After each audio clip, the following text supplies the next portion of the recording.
Welcome to today's edition of Viewer Levels.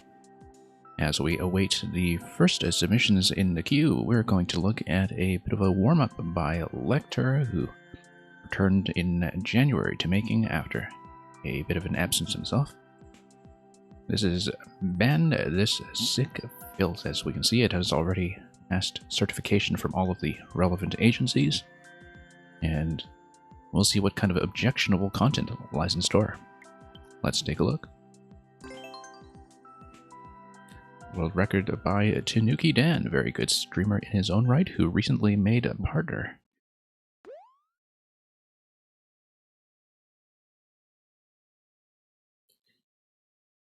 Okay. So, here's a cat suit. Here's some bullets. I mean, we combine them, and that looks okay to me. Just a whole lot of farting, I think. But other than that, nothing too... Whoops. Okay, so we do need to keep the bullet hat, obviously.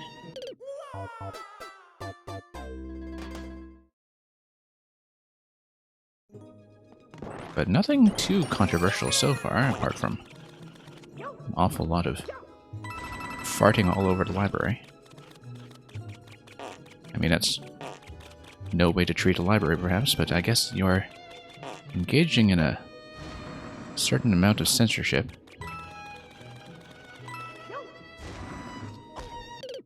Okay, that's the right idea. We just need to drop a little bit sooner instead of spending quite so much time as to cat. This being an auto-scroll, we shouldn't get too far ahead, as long as we have some visibility at all times.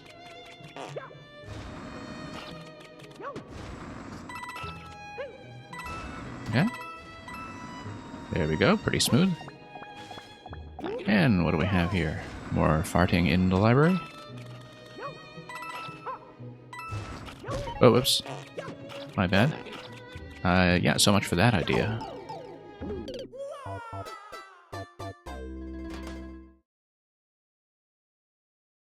That's alright, just need to work on our piloting skills. Okay, going to fart all over Lecter's vast library collection once again. And here we go.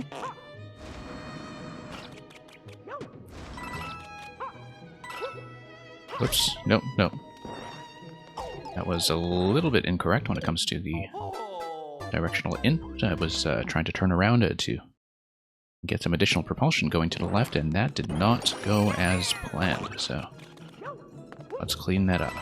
This is why we do a warm-up. Interesting that if you just press against the auto-scroll boundary as the bullet hat, you do maintain your height, and you just keep pressing as the screen slows you down, I think. Whoops. A little bit too slow to react once again. Having done that a few times by now, I should perhaps not be quite so slow on the uptake. There we go, all the way to the boundary. Fart, fart, fart. And there we go.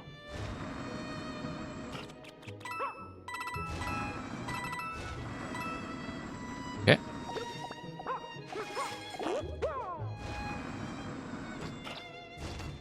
There we go. On second thought, yeah, let's do that. Why not? And we'll just keep going. Oh, whoops. Nope. Too much inaccuracy there, but we'll see what's going on over here anyway, just to take a look and see what lies ahead. It'll be down and then forward. Okay. We get it. Looks like the wall to the right will be kind of a mix of cat climbing, and if we run out of juice, we'll just use the bullet to reposition. But so far, seems like we're doing okay. Whoops.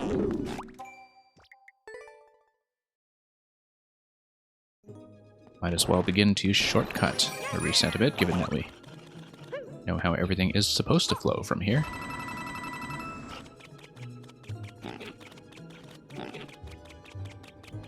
Okay. Bit more farting. And forward. And up. And down. Pretty straightforward. Mang, I saw that you got the first clear on this level, so I'm sure you know how it goes by now. So welcome back. I have not caught up on any of Lecter's levels since he got back to the game with a new Switch, I believe, in January, so it seemed like a good time to do at least one of them. I did find Lecter one of the more entertaining makers in the game when it comes to thematic elements that, you know, can give you a bit of a laugh from time to time, so.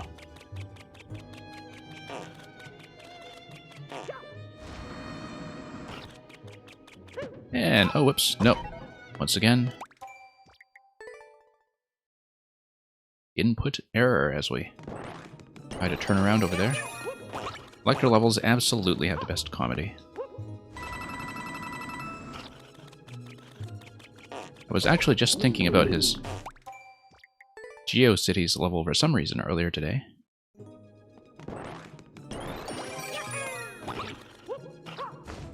But probably came up in some kind of conversation about web design. But yeah, always a joy to showcase what Lecter has been making.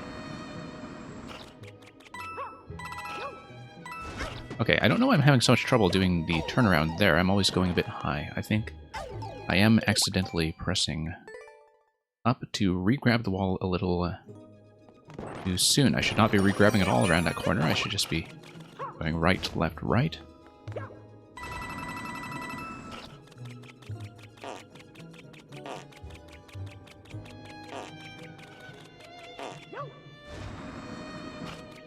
Yeah, so anyway, Mang, queue is currently wide open and empty.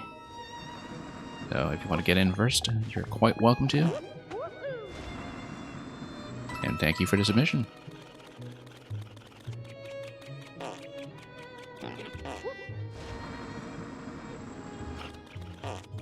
And I look forward to doing a brick wall defense. So we'll see what kind of mechanic awaits us in that one. Okay.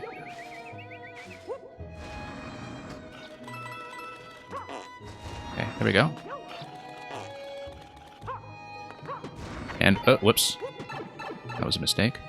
I don't know if we will get any kind of replenishment past a checkpoint. Yes, we will. Okay, so not deadly after all. Hey, Cuban Pete, welcome back. It's been a while.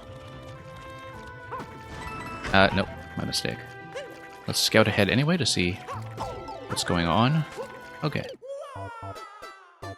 And Cuban Pete, thank you for heroes. Don't reload, they reset. I've been well. I was quite busy for a couple of months and unable to stream. But we are at least partially back. I've actually had an unusually busy streaming schedule this week because I've been able to. In the long run, we'll just kind of settle into a pattern of Mario Maker with occasional diversions. And we'll just see how it goes, so glad to see you back. You love how the bullet hat looks while climbing? Yeah, the way that you're kind of facing into the camera.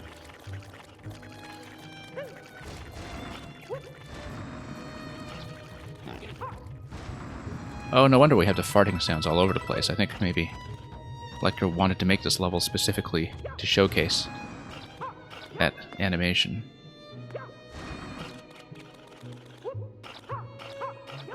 Okay. Nope. Nope. That was not advisable, but no, we'll go.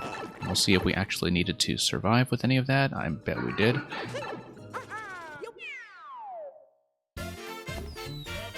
Okay. Glad I reacted quickly to that pipe and got the wall jump at the very end. And yeah, we liked this sick filth. So yeah, I kind of see what he was going for there with the visibility that you have of the back of the bullet hat farting all over the place. With that out of the way, let's get right into the queue.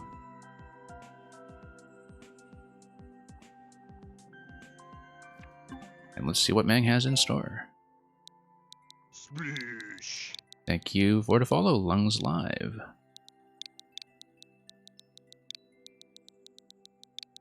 NF. That's Brick Wall Defense. The gray rectangles don't want you hoping over their fence. Probably not even hopping either, but it's good to know that we should not hold out any hope. So, clear rate of about 1.6, a 30-second record. We'll see what kind of crazy mechanic awaits us this time.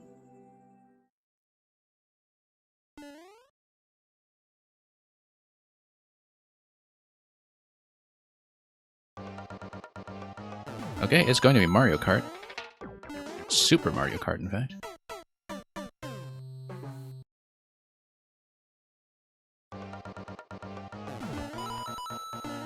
Alright.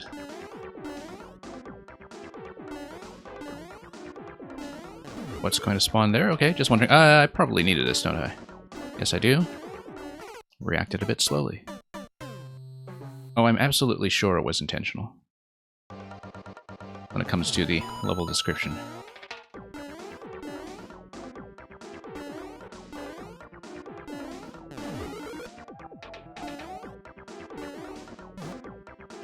I always find that most of the elements of your artistry that stick out are pretty much always intentional. So, that is the assumption I have going in.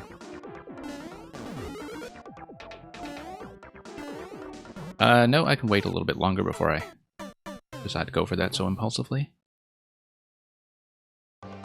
I'm actually overcompensating a bit on the timing there, but so as long as we get the trampoline in position as early as possible, I can afford to wait just slightly.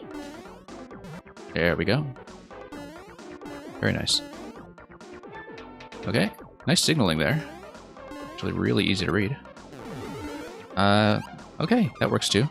Didn't expect that collision to work out as well as it did.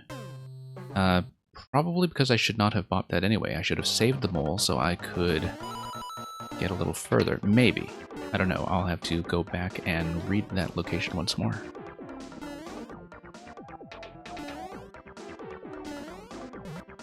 And here we go.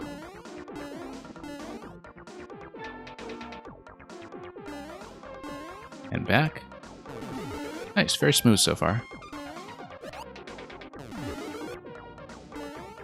Oh, slide, okay.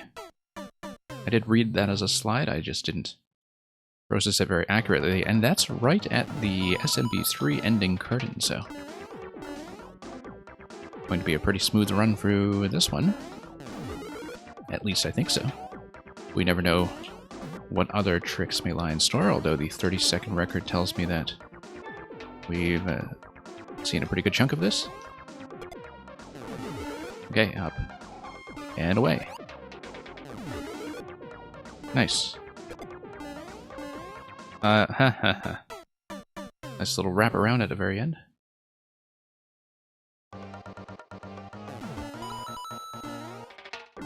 Okay. Kind of surprised that this is as low as about 1.6%. It's been a pretty smooth ride so far, not really that tricky to understand in terms of having to develop any new methods, but... Okay, here we go.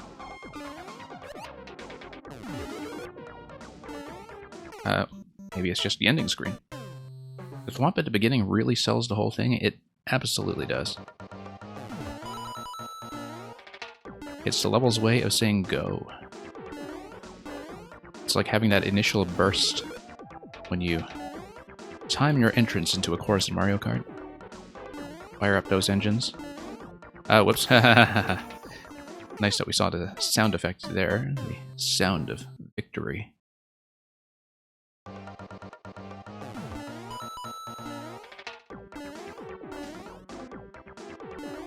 And yeah, here we go.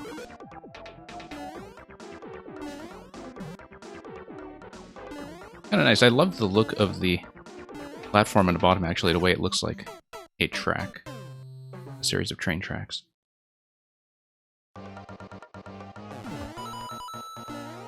With the use of the bridge tiles, I suppose. And of course you have the saw blades that look like wheels that are grinding along the track. There we go.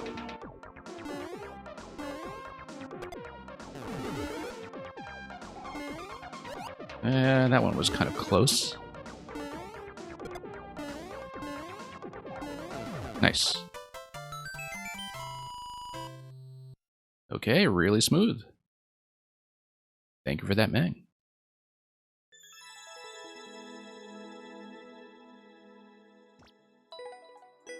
And you're right, that one actually didn't have any sideways bumpers or springs. So, Biggie Swallows, thank you for Secret of the Keep. I know that that was the revision of the code that you submitted yesterday, so I'm looking forward to seeing whatever it is you fixed. And yeah, Meng, you might want to check that O as opposed to a 0. I think that is potentially the issue, but let's take a look at Real Cuban Pete, who gave me 6 M9 FQK HWF, and this is an old one you brought over from Maker 1. Looking forward to it. Heroes don't reload, they reset. Shoot question blocks, reset room, use newly spawned blasters to proceed, repeat. I'm not going to remember that, but I'm glad I read it. And you see a big wiggler face just kind of staring at you from across the thumbnail.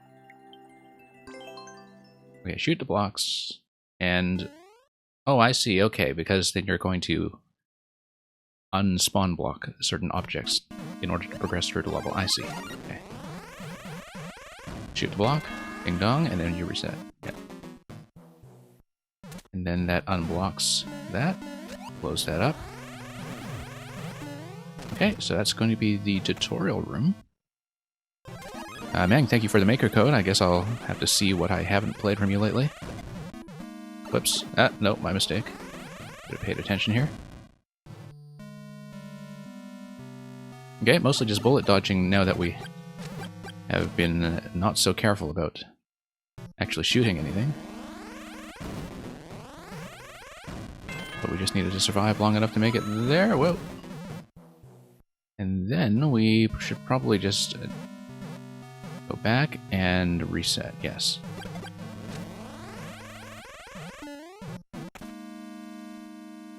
And then there will be some kind of looping progression as we see what else has developed in the meantime.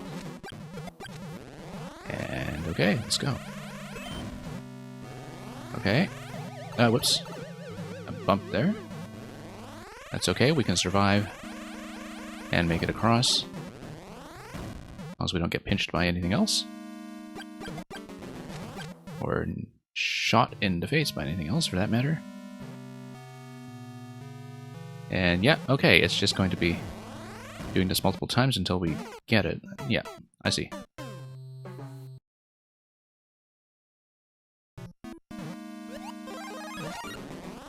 Yeah, I see how it goes. I just need to drive a little bit better in the clown car, and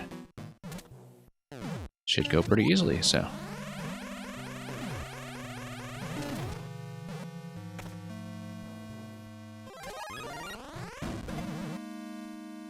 The main body of the driving course here is pretty nice itself in terms of how it's gated off and spaced. So we'll just continue punching our way through it. We've got a couple of defenses, of course, that we can't do anything about. And that's alright, we'll just have to just wade it through here, and then yeah, back down. And back. And okay, that's fine. Another fire flower will await us now.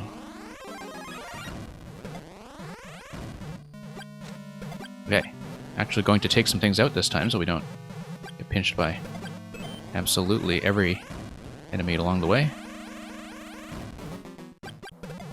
And up we go.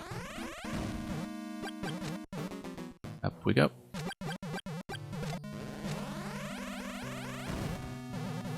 And okay. It's going to be not round 2 because we're waiting for the bomb to give us passage to the next area. And let's see what awaits us now. Okay, this is going to be a scrolling segment, so we have a bit of time sensitivity here, but as long as we manage to get all of the shots in before the scrolling has its way with us, we should be fine. Okay, Shelmet. Don't know what that's all about. But I guess I should be jumping out here. No opportunity to get it right now, of course, but we'll see if that changes on next pass. Anything for us up here? Nope. Not anymore. Looks like there is a Putaboo floating around up on the top side. Maybe we should be... Oh, we can't really race it, given that I am a little bit limited, but I see, okay. Oops, a little bit slow there. I saw exactly what was going on and just didn't get the charged shots down as accurately as I should have, but yeah, pretty interesting use of the change in custom scrolling direction that you get when you break a certain scroll stop that's controlling the vertical position. Oh, totally missed the first shot to the left. Let's just get pinched and reset from the checkpoint.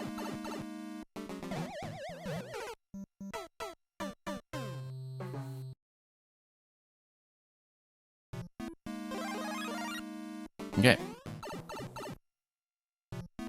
Interesting, Cuban Pete, that you said you brought this over from Maker 1, considering that you do obviously incorporate some Maker 2 specific elements, like the custom scrolling direction.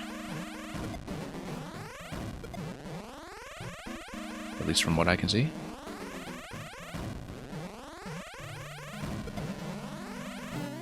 But I think most of the time when I see people say that they have brought over something from Maker 1, there are a lot of improvements that were specific to the toolset that we have here.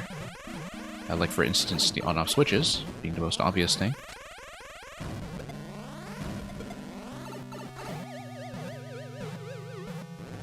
Kind of difficult at this point to remember a time without them.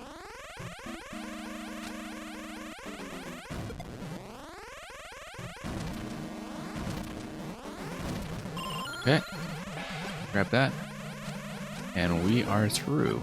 Shell plus mushroom. And now what? Ah, okay, we just wait for things to blow up. Give me an infinite P-switch and a checkpoint. P-switch should probably expire at this point now that the spawner is off screen, so we'll just wait for that. That's correct. That imposes the condition that we get through here with the on state, so we'll see what that controls in the next room. Aha, boss time.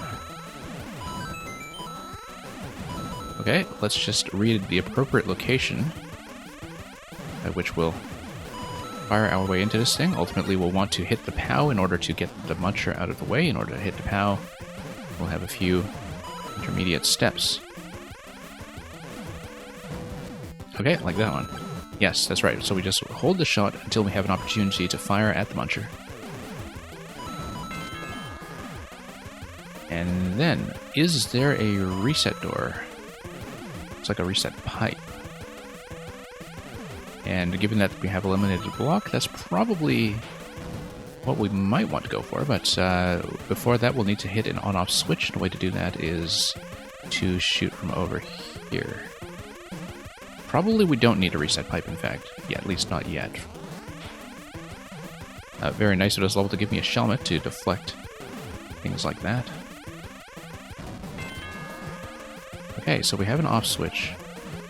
Let's see what happens at this stage. At this stage, I do believe we will want a reset. if the concept of this level is anything to go by. Yep, because then we'll have a P-switch activation. We'll have... Whoa, let's not get shot. We'll have a chance to hit the POW by just letting the level do its thing. 3 1-ups for Endless. And a big Tanuki finish. Thank you for that, Cube and P. Yeah, nice use of a concept in the final room. After spending the whole level conditioning the player to do just that, so...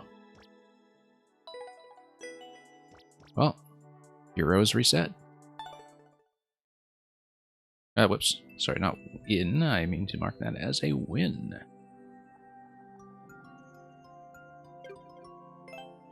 Next up, Biggie Swoles, submitting the bug-fixed version of whatever it was yesterday. I don't know if it was a cheese that I discovered or if it was exposed by somebody else, but I guess you fixed it. Or so you think. So now First Clear is available on this version. A castle where each checkpoint has a unique exit puzzle. So yesterday when I looked at this level, I didn't understand necessarily what that meant, but now I do, because there are multiple exits to the goal, and it seems like finishing from the start, or CP1 or CP2, does change the level state in terms of which passages are available. So now I get it. Now I get why you were saying that hardest path is to speedrun it and to finish the level essentially from the beginning, because there's something that is triggered by respawning from CP1 or CP2 that blocks off that path. But anyway, let's try to recover the progress that we made yesterday and get to where we were. It was exposed by no one, and you realized a bomb-related cheese. Okay. 3 are different. Oh, interesting. This pipe construction down here seems new.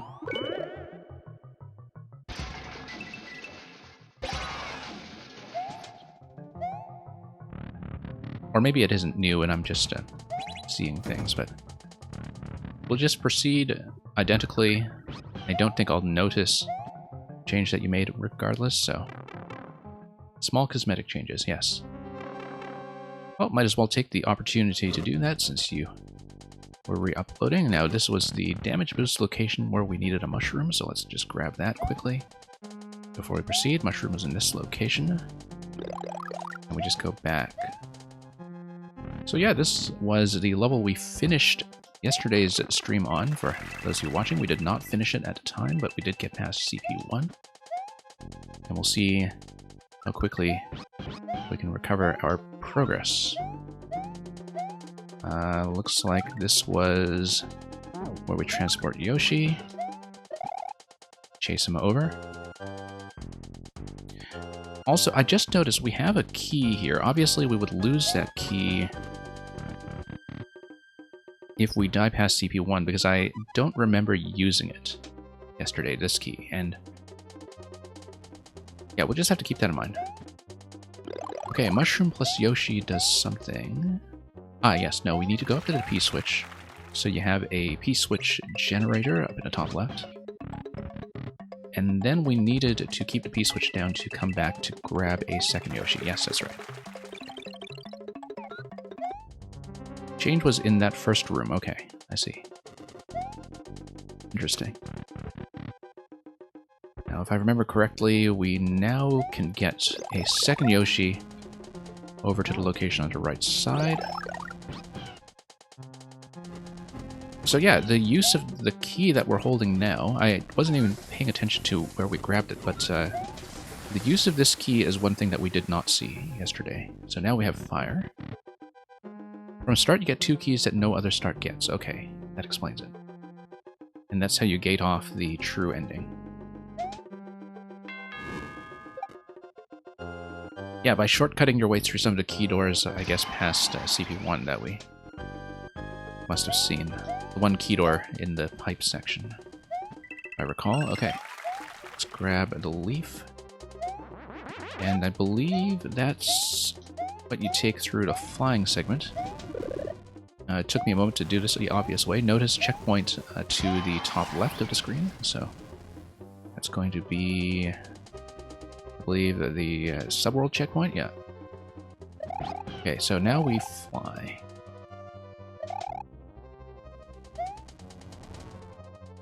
and try to... Oh, hey, actually got it on one attempt. That's very special. Okay, here's the mysterious Murasame Castle. And the second key. Yes, that's right. So, yes. When we respawned from CP1 yesterday, when we continued to explore the level, we lost both of these keys and they were no longer usable. So now I understand that part, I think. Okay. And then we progress. So we made it to CP1 with about 300 seconds remaining. I know that's not perfectly efficient, but it kind of helped that we got the Cape segment on the first try. That's not something that we can necessarily rely upon. And we have Fire Yoshi, so nothing to swallow. Yes, and this is the part where we send Yoshi over to the left side. Let's let the bomb ignite instead of killing us. Whoops. And yeah. I was thinking yesterday that this is a bit of a despawning risk. I know that you probably controlled the right side gate to prevent Yoshi from getting despawned because of the way that you're blocked off by the wall to the right now. But if Yoshi goes a little bit further on the conveyor, for instance, and the P-switch expires, maybe that's a problem. I don't know. And let's see, because I don't see that we can actually reacquire Red Yoshi without dying first if we actually do have a despawn in this location. But your clear gets to CP1 with about 40 seconds remaining. Okay, 410 seconds remaining. Okay, pretty optimized. So I was slow, but we'll see how slow. I mean, there is the ending that's from CP1 as well, right? So not that our course so far is much affected by that. Okay. So here is the time challenge. This is another thing we can potentially lose time on, because we do need to time the activation of the switch to get the double bounce. There we go. Second try, not bad. Oh, you can get Red Yoshi again through the door. Okay, so this is as far as we got yesterday, but one thing... Let's go forward first. This is as far as we got yesterday, but one thing I was not able to do was activate the key door. I think that was in here. CP1 is actually the hardest and fastest exit. Interesting.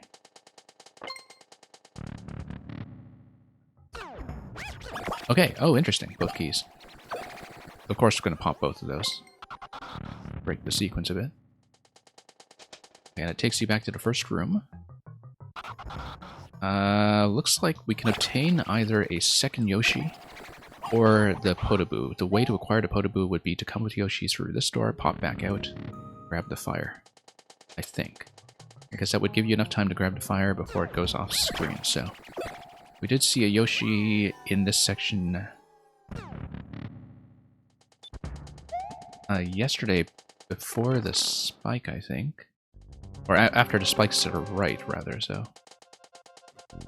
Okay, this is the opposite end of the P-door segment. We know that we're not able to keep the star for anything useful. Yeah, the star's not going to interact with the POW, I don't think, so...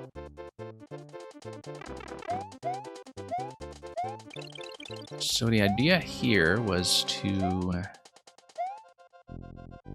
probably keep the star long enough to get over here to grab Yoshi. 130 seconds remaining. Doubt we'll get the clear, obviously. Yeah, P-switch is activated a little bit to the right of the P-door. Oh, I don't know if activating the on-off on the other side does anything. We can check that later. But I think I've lost too much time on the star at this point. Let's... no, too late, too late. Let's actually check that first. Let's get... I think that was the right method, but let's see if this does anything. Going back. Okay, so that is blocked. And we know that going through this pipe... Yeah, that pipe is blocked if it's in the on state, so... We should pop out in the off state. But anyway, let's do the P-switch interaction again, get the star across to Yoshi, and see what we can do with the egg or fire.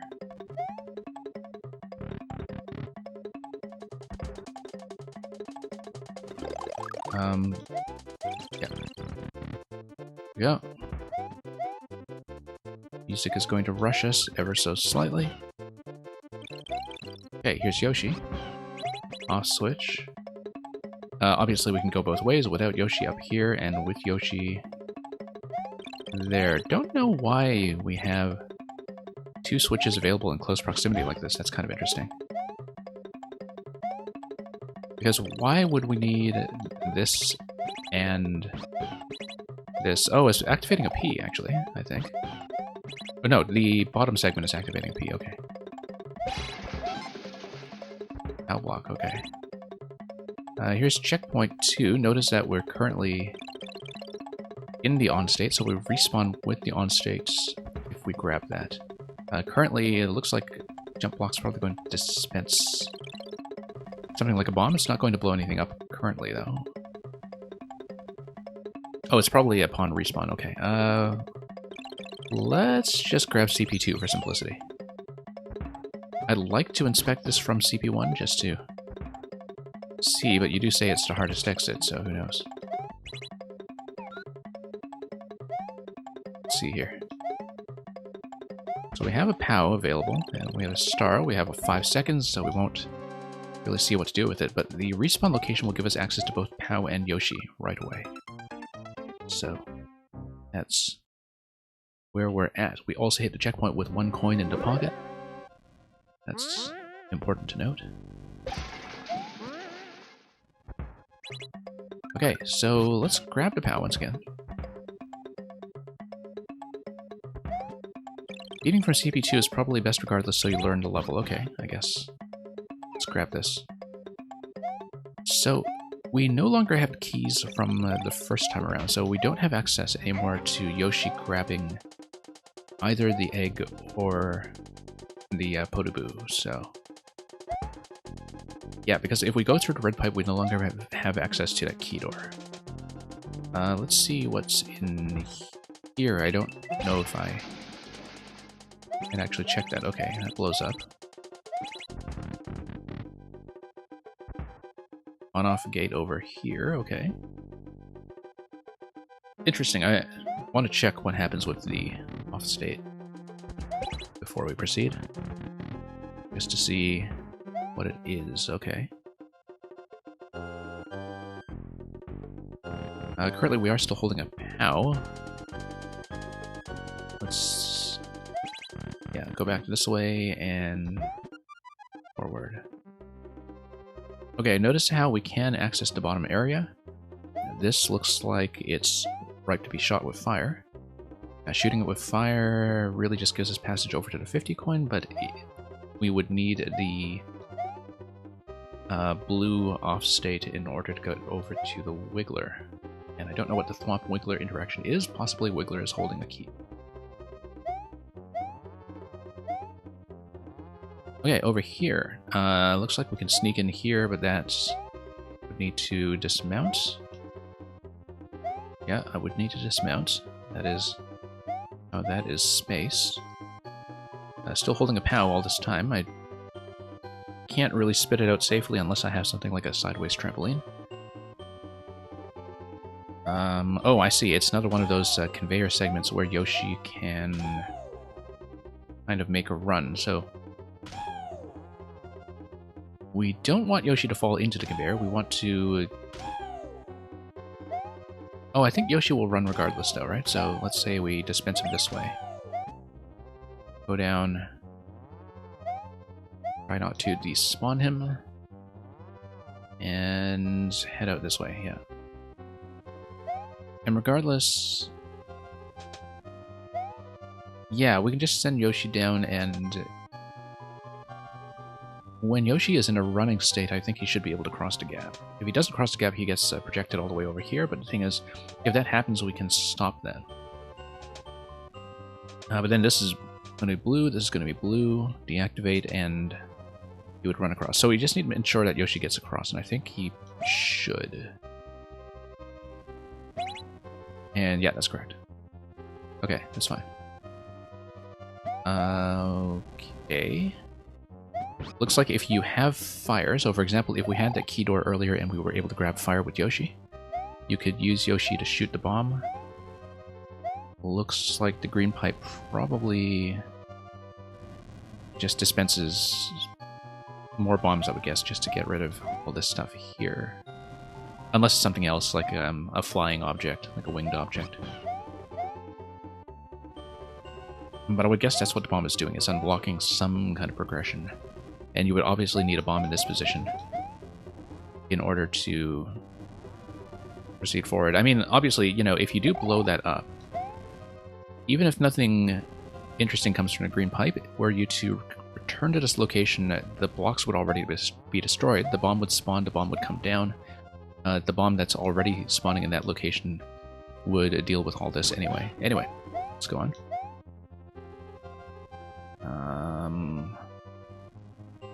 Right, looks like if you send Yoshi from the center to this location... Hey, McBoy, welcome. Thank you for Switch Caves. Looks like if Yoshi was sent in this direction, then you would get to reclaim him here, but you need Yoshi to come through the center, so... I think when we saw the second Yoshi through the key door earlier, that's what that was for, that you could send one Yoshi here, one Yoshi to the other side. Now, we don't have the key door, but we do have key coins, and so... Yeah, and we do need Yoshi here. We did see this location from downstairs. Downstairs being the fly. And we just shoot everything here with fire, and then toggle the on-off state somehow. Okay. So it seems like the natural thing to do then is to make sure Yoshi can grab that second Yoshi. We can do that since we have the key now. Other thing is, I am looking out for spots where the POW is relevant. I don't see yet how to use the POW, even though we have access to it. Because obviously killing POWs with the bomb will do nothing. However, POW would potentially kill... okay, the Wiggler can't be holding the key because it's spawning from a pipe. So Wigglers will just continue spawning from the pipe indefinitely. So killing it using a POW will probably not do anything interesting, other than just drop all the coins. So that's an open question right now, which is what to do with the POW. And Biggie Swallows, you said I was very observant about something. I don't know which thing you were referring to, but thank you anyway. Okay, so we need to grab the second Yoshi. To grab the second Yoshi, we do need to get rid of the POW now, but it's pretty simple to go back to CP2 and grab the POW. So, whoops. Let's do this again.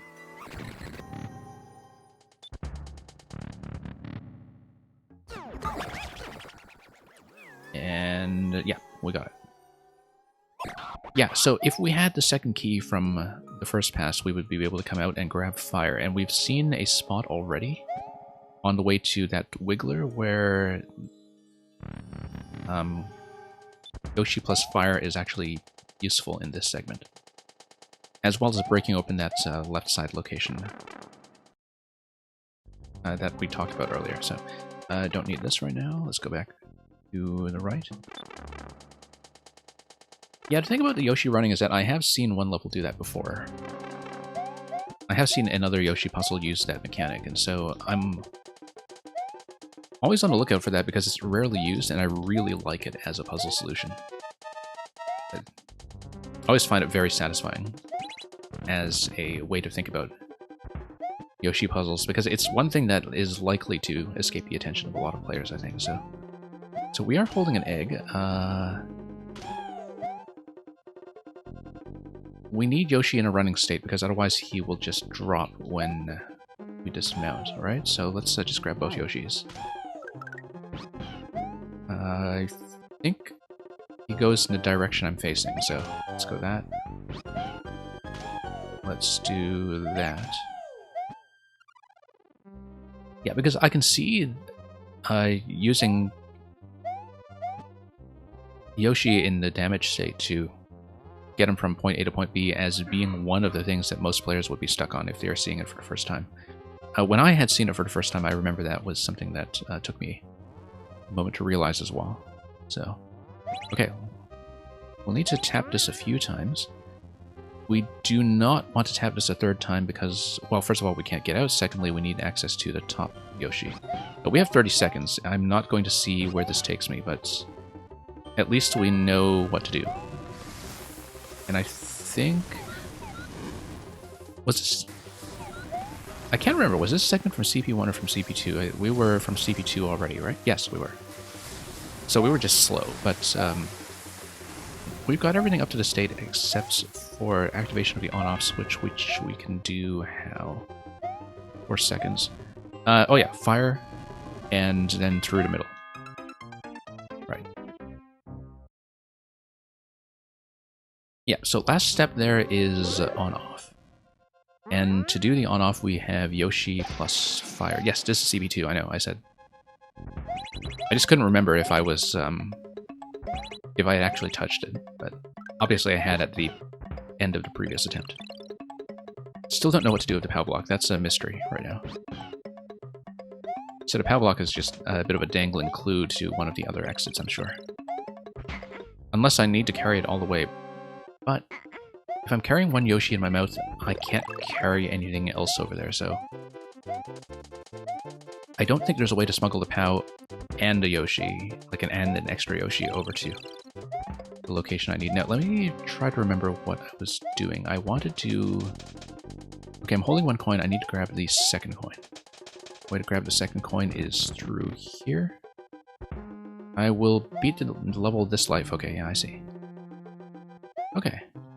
So I've got the easy mode ending, then. Easy mode from CP2.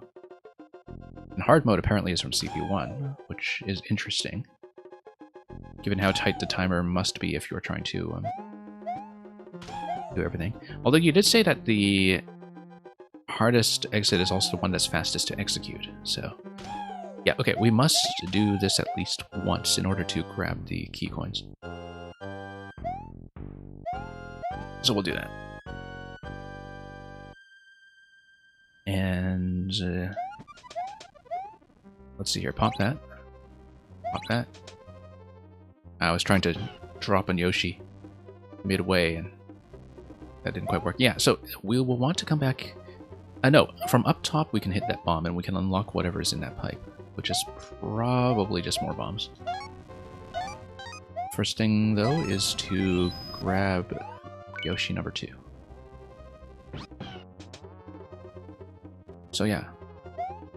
No idea what the POW is for. We clearly can't get POW and Yoshi back here, unless there's a way to... well, I guess once we've unlocked everything, we only need one Yoshi. So maybe we can grab the POW somehow. We'll have to think about that. Okay, that's right. Key... Yoshi number 2. And the egg is to the right. Yep. Okay, snatch that.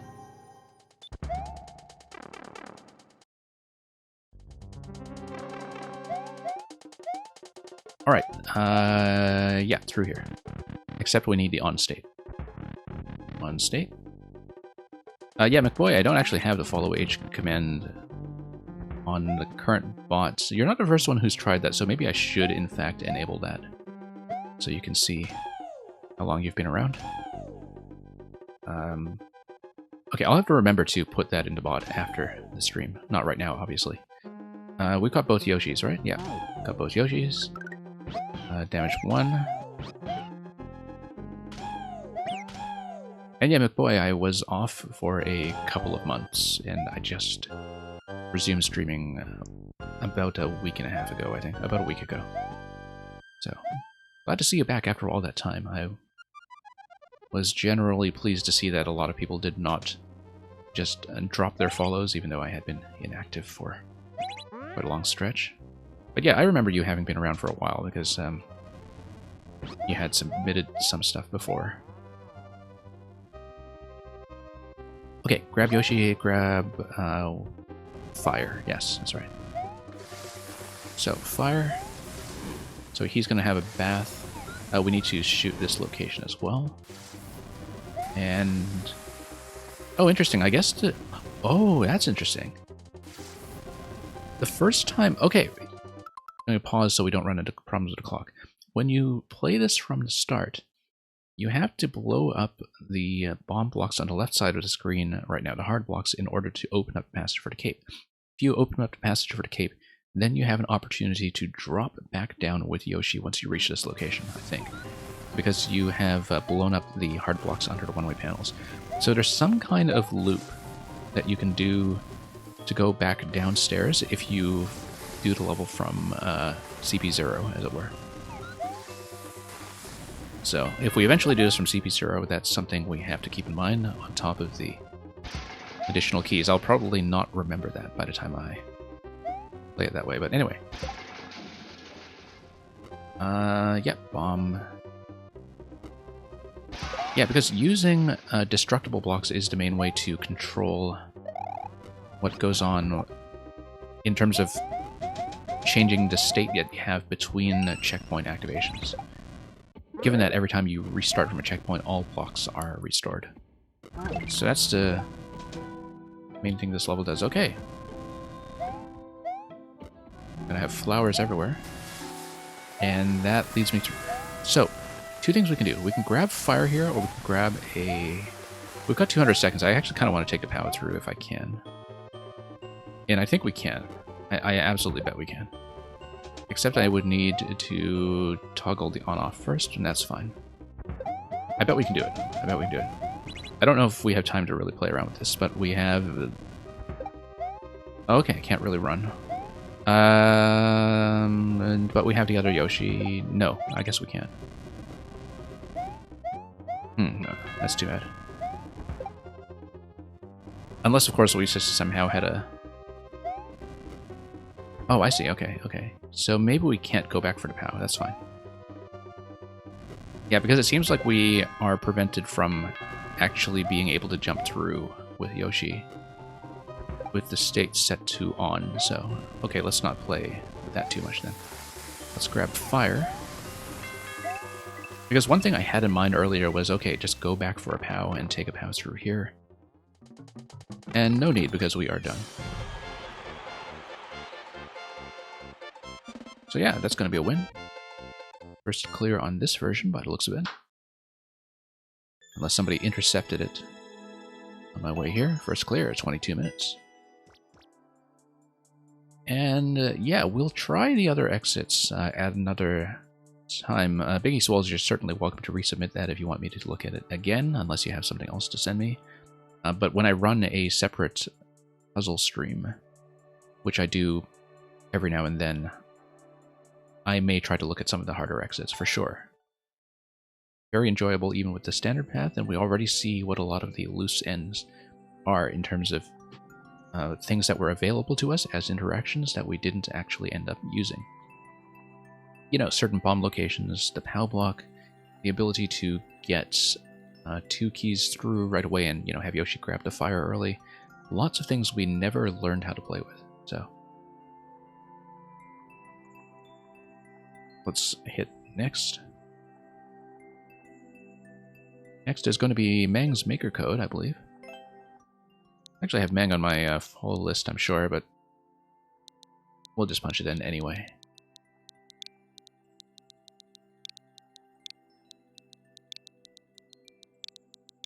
My follow list keeps running up against 100 makers, so don't be offended if I'm not following you, anybody who is a regular here. It's because I actually do have to remove people to add anybody else at this point. And most of you know how to come back, and I've got your maker codes or level codes stored somewhere anyway, so... Whale Strider, thank you for submitting MV Competitive Link Bow. It's funny because just earlier today I was thinking about the film Whale Rider, the early 2000s. Okay, so... Mang, do you have a particular recommendation? We have a lot that we have not caught up on lately, since I have been gone since October. Do you have a specific level that you want me to show off? And Whale Strider, I absolutely believe that you have a vivacious V level to show me. I can choose, okay. Sonic and Tails fanfiction, interesting. Kitty, kitty, kitty. Interesting. Let's see how far down I was before I... Yeah, you showed me this stuff. We have so much to catch up on. I'm just going to start at the top of the list, actually, and work my way down.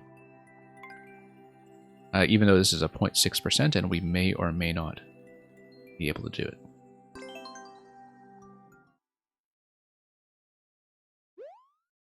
And that's okay, we'll try to progress. Yeah, you've been very busy with new levels. And...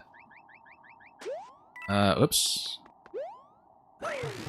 You get continuous wind, of course, when you are in the new soup style, but I have to have enough propulsion to get up to that vine by the looks of it.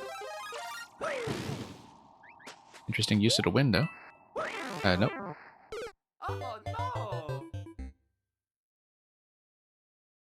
Yeah, just a matter of getting a better burst, I think. Whoops.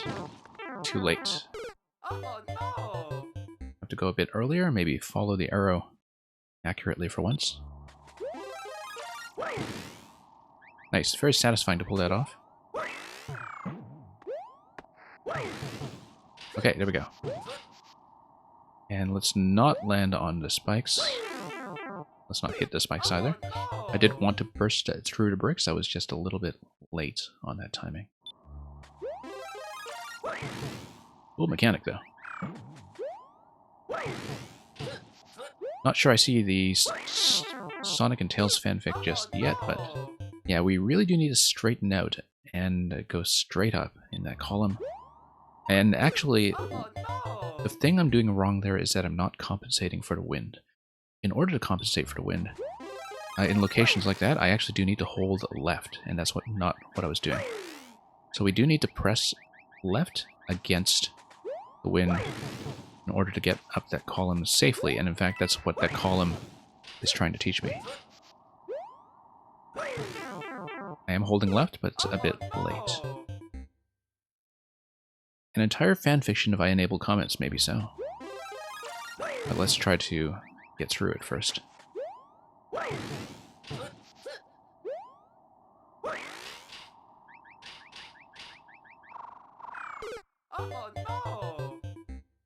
And we'll see about that obstacle. That's definitely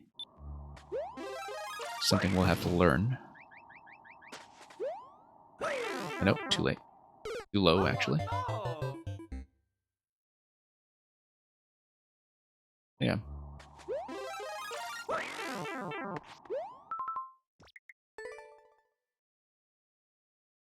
About a minute long if you go by the current record. But we'll see what we can do with this. Okay, bust our way up there. No, too early. And yes, he did indeed, or she did indeed, gets the music disabled. Also notice the presence of hard blocks up top, kind of implying that we'll have a top section that is currently scroll stopped away from us.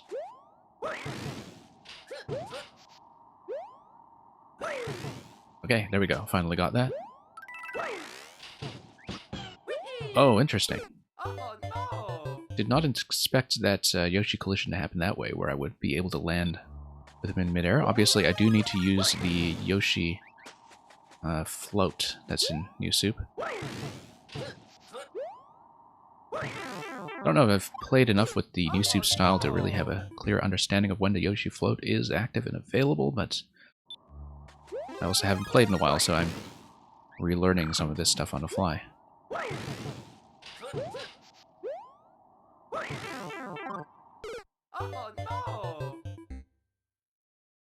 But we'll see how we do.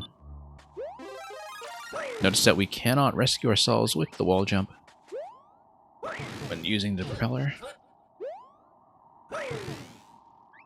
This is a very rare thing, a propeller level that actually uses the strengths and the weaknesses of the propeller in a very controlled and interesting way, because I find that the propeller power-up, the way it's implemented in Maker, is really one of the worst power-ups in Maker most of the time, in that it's one of the few power-ups that strips away a lot of what you can do in that base style, and it makes you less powerful. And so you really do need to have a level that designs with that in mind, and you kind of see that here in terms of the way that you can't rescue yourself from the wall jumps. Because like the propeller really kills a lot of your abilities that you rely upon in New Soup, like your ground pound as well. You feel like wind and helicopter should never go together? I would say that wind and aviation in general go together all the time, so just a matter of steering. I've seen some pretty decent wind levels, for sure. And I like how in the NSMB style, whoops, because the wind is continuous, you have a lot more control over the design as a maker. I do think in some ways that it's underrated as a style in terms of, you know, using NSMB Night Desert generally. Okay. There we go. Got it. I knew that was what I was supposed to do, I just didn't previously do it. Landing on a blue platform will reset the propeller, so we just need to twirl until we land on that accurately. Oops. That's not how to land accurately. Here we go. Nope. Nice. Actually managed to recover from that for once. Whoops. I was holding left, but clearly couldn't straighten out in time. The newest Document is an excellent win level. I don't think I've played it. I know Document has been sending me some stuff recently, but I am quite a few levels behind with him as well, so hopefully he'll show up and send me something. Because Document has been getting me caught up as well. The other day I think I played Corridor, which, if I recall, Mang actually does have the world record on still. But you have the record on a number of those, so...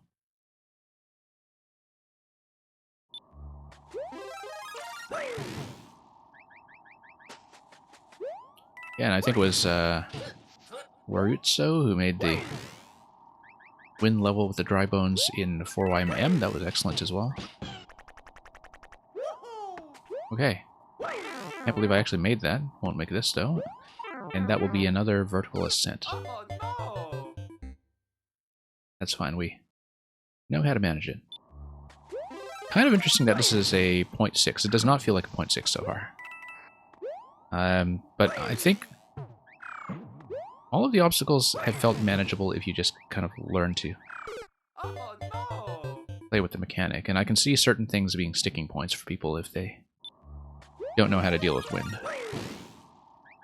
I mean, obviously it's not easy by any means. There's a lot that I need to clean up. There's a lot of the level we haven't seen yet, so let's not prejudge its difficulty. That's a really satisfying element. Actually very clear to see what to do right away with Yoshi. It's more that when you see it for the first time, the control sequence can be awkward, because at that point, when you see it for the first time, you're not necessarily thinking about hitting the standard jump button in midair. But yeah, once you see it, that's really quite a lot of fun.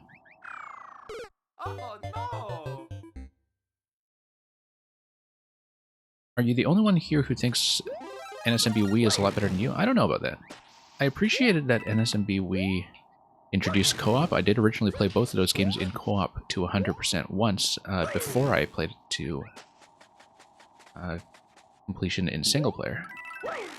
Of course, base NSMB U is also much less complete experience than when they added the Luigi content as DLC, and so...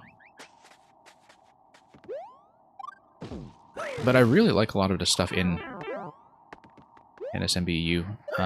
Okay, the platform there is mostly a reset point for giving me propeller power up again. Propeller power, rather. No, I really like NSMBU, actually. It gets off to a bit of a slow start with the early worlds. I think it really is until... Only until about... it isn't until about World 3 that it really picks up and shows what it's capable of, but it is one of those games where they really make every level its own thing. Like, there's a very little redundancy in it, and so...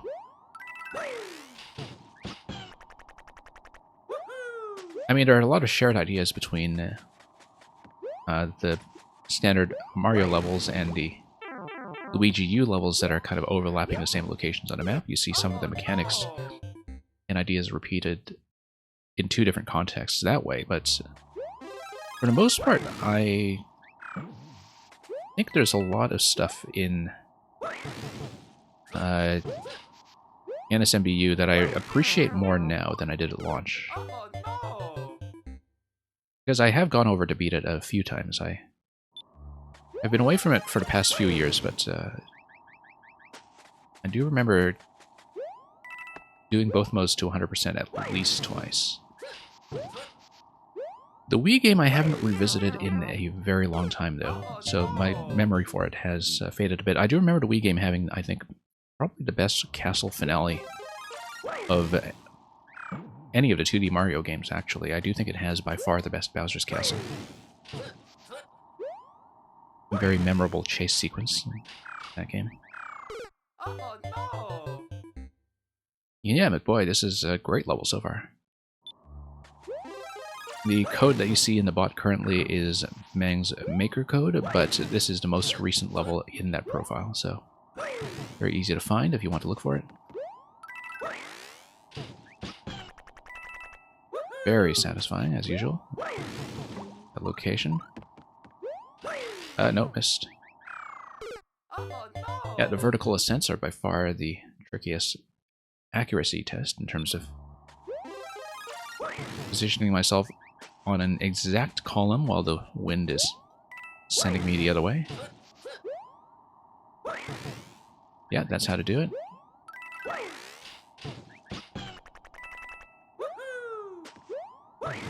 Okay, there we go. There we go. No, this is going to be a ground pound. Oh, wait a minute. Interesting. Interesting. Oh, I see, okay. Well, at least we get to scout ahead and see what's going on. Oh, look, a sideways spring, because of course there is. Of course there is. Alright, let's see what we can do. Oh, no. Needed to pull back a bit. That location. It would have been funny if that was a secret, but at most I was expecting some kind of sound effect. But at the same time, nice to have a bit of a scouting location. I guess there isn't anything off camera. This is just a level that uses the implicit scroll stop when you build only on the bottom half. The ceiling is just there to act as a ceiling.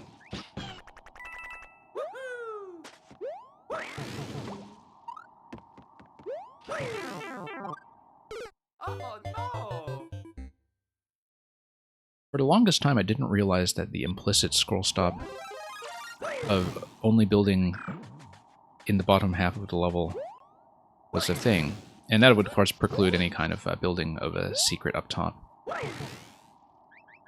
But it's a very useful thing to know. I don't even remember if that was... Oh, that was the case in Maker 1, actually. Wasn't it? Before we had the proper control over scroll stop that we do now. But I don't remember much about Maker 1's camera logic, because I didn't get into the advanced side of that game until it was nearly over. And, my boy, you said you sent me your first Super Mario World level? Yeah, looking forward to it.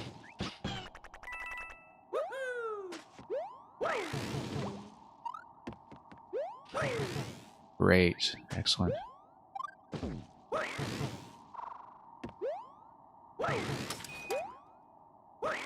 Nope. Oh no! I had the right idea, just kind of shied away from that. At the end, the pipe is going to take me to the subworld, so we have more content coming at the end of this section. Oh, you mean SMB? Okay, yeah. Oh, looking forward to it.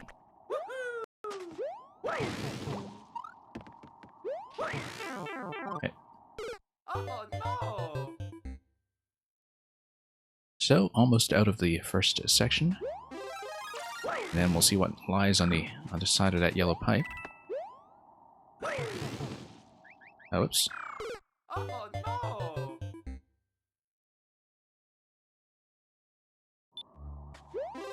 Well, everything here is pretty doable so far. We just need to make some adjustments and also not panic when we are entering uncharted territory. Oh no! The biggest challenge, of course, are just these vertical ascents, the 2-block one here and a 3-block one later on. That's... oh, whoops. Oh. That was just input error.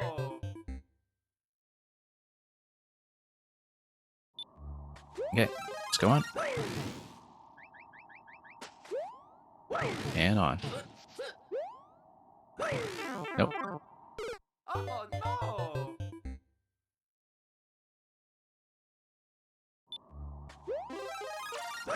Okay.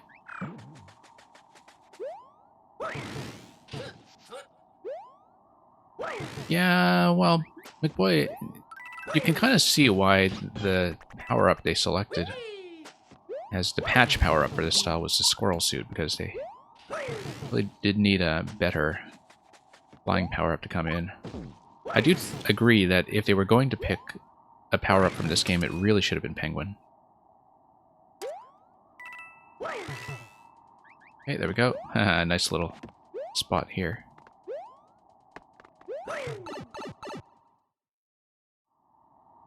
It should have been Ice Flower or Penguin suit to represent New Super Wii.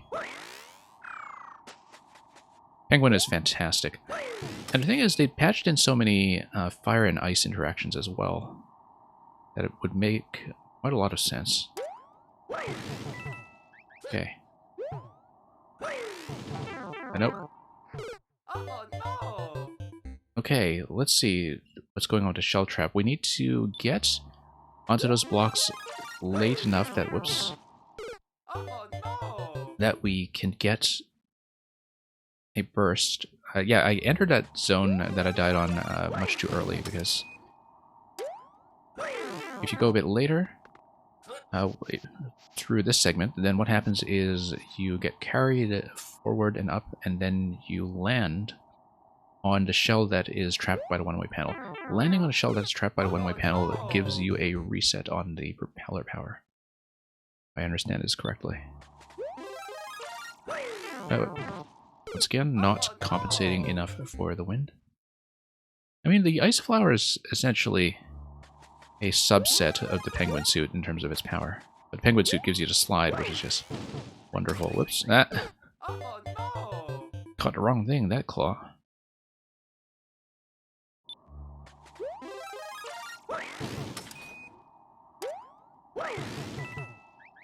But yeah, I think the aesthetic similarity of a lot of the NSMB games sometimes leads to people not giving them enough credit for what they do bring to the table. I wonder how I was supposed to interact with a Koopa. It seems like I just skipped it entirely. I don't know if I was able to just skip that entirely with the propeller suit intact. But we'll see what that interaction is. I don't understand it yet. Okay. Missed. Yeah, we do have to hit it so we have an additional platform to land on, I think, because when you bounce it, that'll bounce the mecha up into the trampolines. That will also then give you a spot to land on, which is marked by the square. Oh, no. Going around that corner spike a little too aggressively.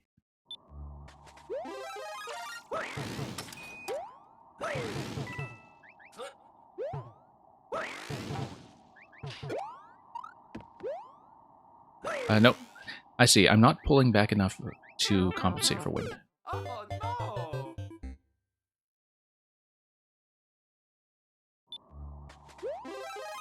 But I also don't want to drop the mantra myself, so I do need to be maintaining forward momentum. I just need to not miss.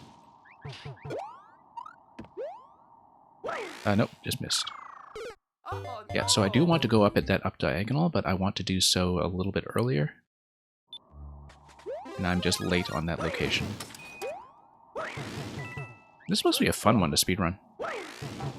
Like, to really take advantage of that forward motion at all times.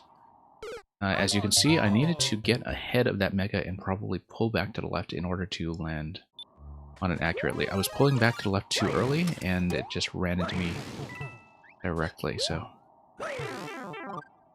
Oh no! You think you set yourself up, and then wind is just like,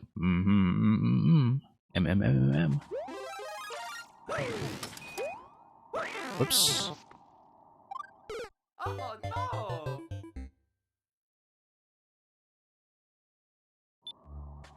Maybe it's just because the music is cut and it's just you and the desert wind, but this is actually a very relaxing level to play. There's nothing stressful about executing these maneuvers, it's just very chill. I missed. That's the right idea. I want to go around, correct to the left, and then bounce on the mecha again in order to get through the next obstacle.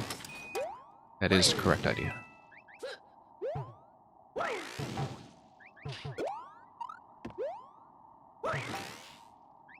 Oops. Still not quite landing on it accurately. But that's the right idea. I think it's instantly comprehensible what you have to do.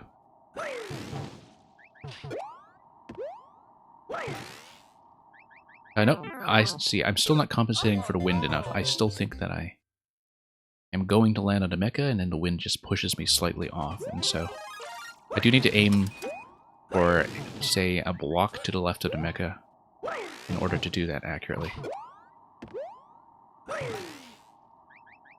And still a bit late. For some reason it makes you feel like you're watching Hollow Knight. Yeah, the big canyon climb that's to the left of your starting area in Hollow Knight specifically, if you know which location I'm talking about, which I think you do. Or maybe even that deep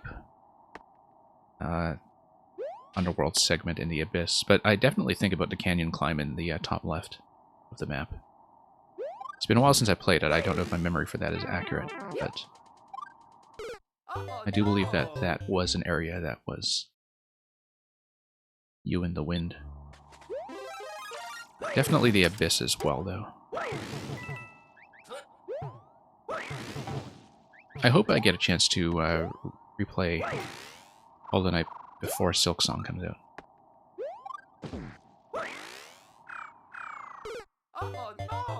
Because it has been some time.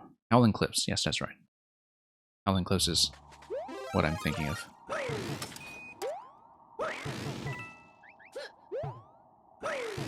Okay.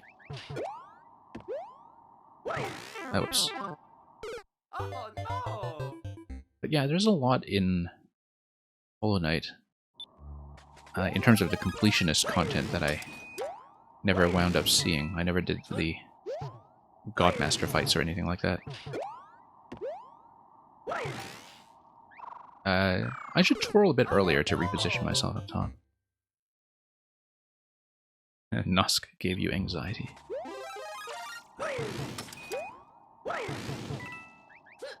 Yeah.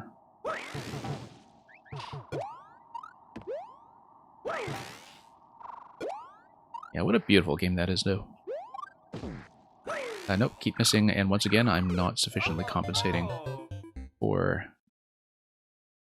the displacement from the wind. We'll fix that somehow.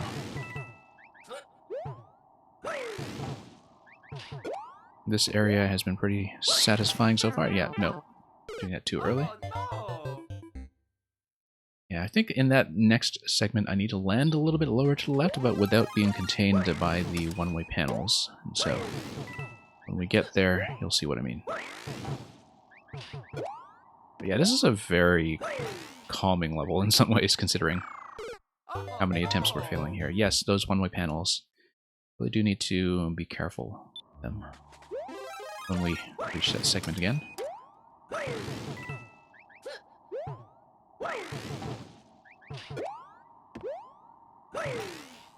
Okay, nice landing. And we needed to do the same thing there, and I just missed. And you can see the coin trails off to the side, indicating that you should not twirl too early out of that final segment there. Not final, but out of the last segment we saw there. Oh no!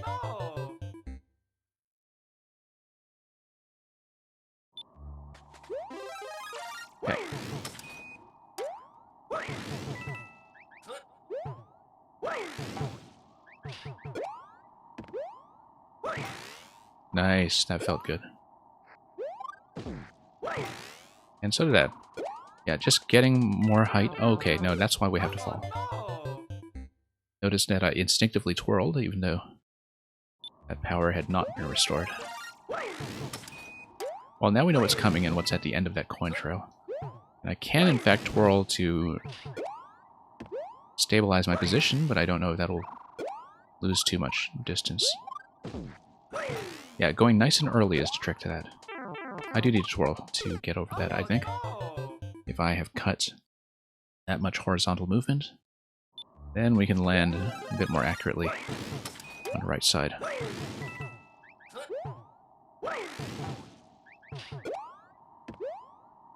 Whoops. Oh no! Trick to beating this level, try not dying. Well, I mean, yeah, I guess it's not one of those checkpoint exploitation ones, rather. I mean, it's not true of every level, you have to remember. That's true of ones that play fair with platforming, but that's not going to be a universal approach in Oh no! Mario Maker by any means.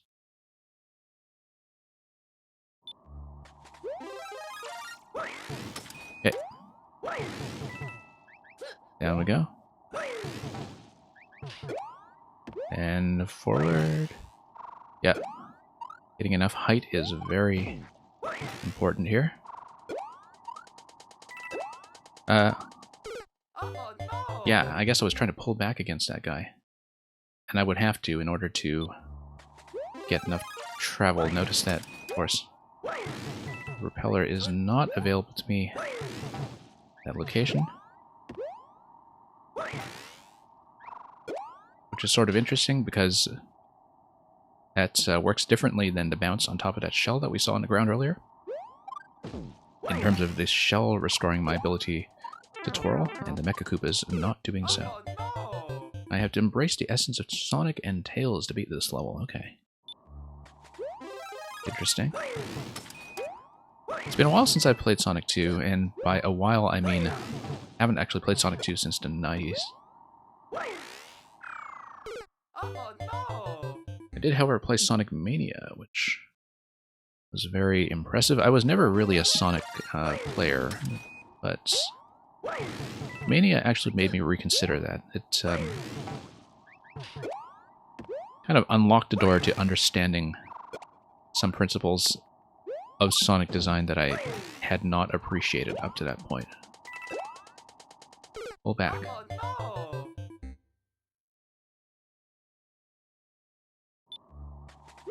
And yeah. Oh yeah, that's right, that's right. You have Tails helicopter power. That's correct.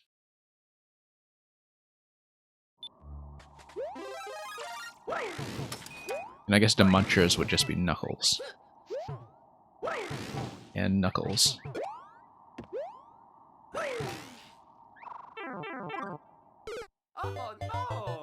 And the Mecha Koopas, therefore, are Michael Jackson. There we go.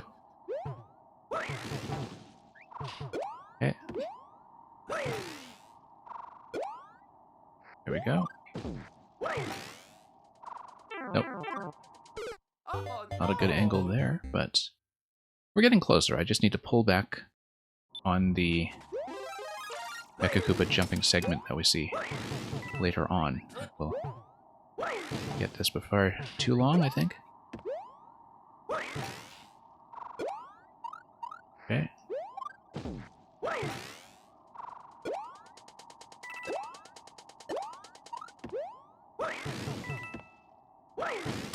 Oh, nice reset on that blue platform, though. Oh, well, I thought I had another opportunity, and I didn't.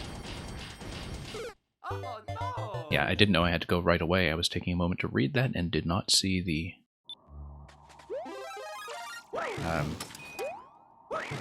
spikes coming in from the right.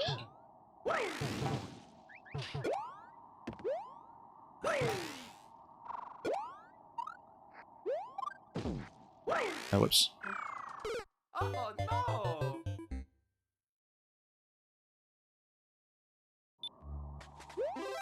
Okay, up we go.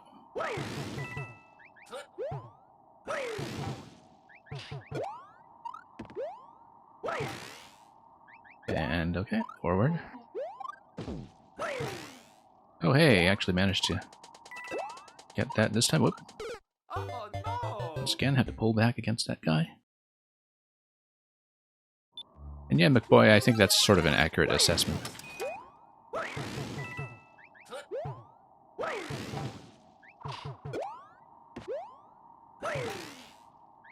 Tails has never received enough credit.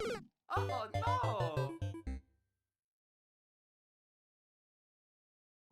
no! No, McBoy, I don't think it's that kind of fanfiction. I think it has too many munchers for that. But, you know, with the Sonic community, you just never know.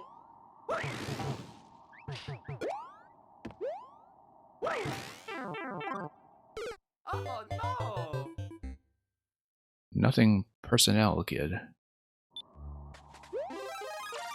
Whoop. Oh no!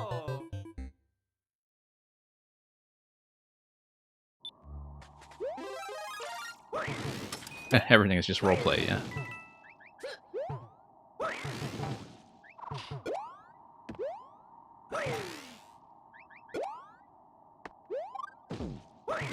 Oh, whoops. Oh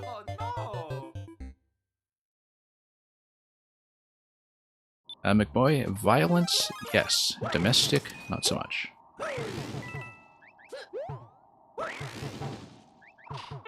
Oops. Yeah, let's just take to death. A fancy way.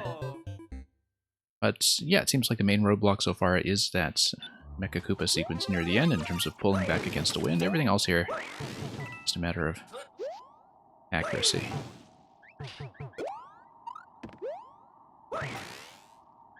And, yep, there we go.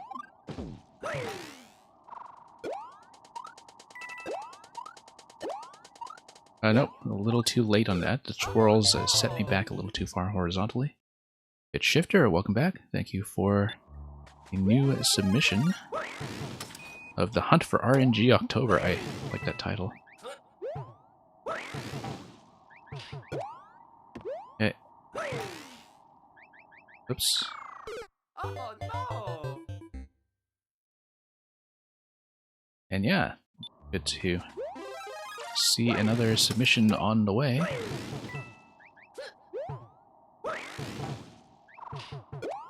Okay, here we go. Oh no!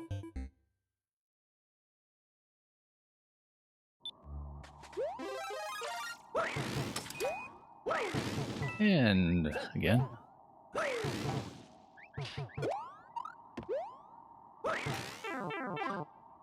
Oh no! And that's okay, just a matter of doing that accurately until it sticks. Yeah, they got hit by the shell that time. Oh, whoops. Oh, yeah, I knew I wasn't going to make it that attempt. Oh no! And yeah, McBoy, we'll see. I'm definitely going to complete this one, I think. Unless we have a really big technical surprise. But...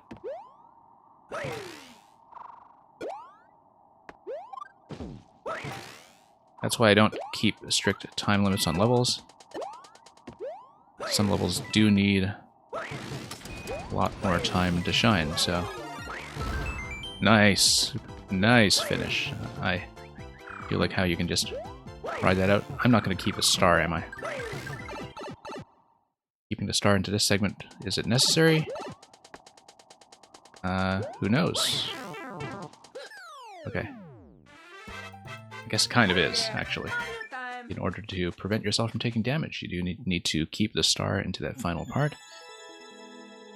And thank you for the GGs, and especially for the level. Yeah, it does not feel like 8.6%, but maybe I just lost track of how many deaths I was taking along the way. And you can see that mechanically there are certain things that are, I wouldn't say knowledge checks, but definitely checks on whether people are engaging with the power-up properly. And some surprises along the way, like with Yoshi. But yeah, excellent use of a power-up that in most cases, as we were saying, is not very good. That's an excellent propeller level. And it's always nice to see good levels with power-ups that are comparatively not that useful.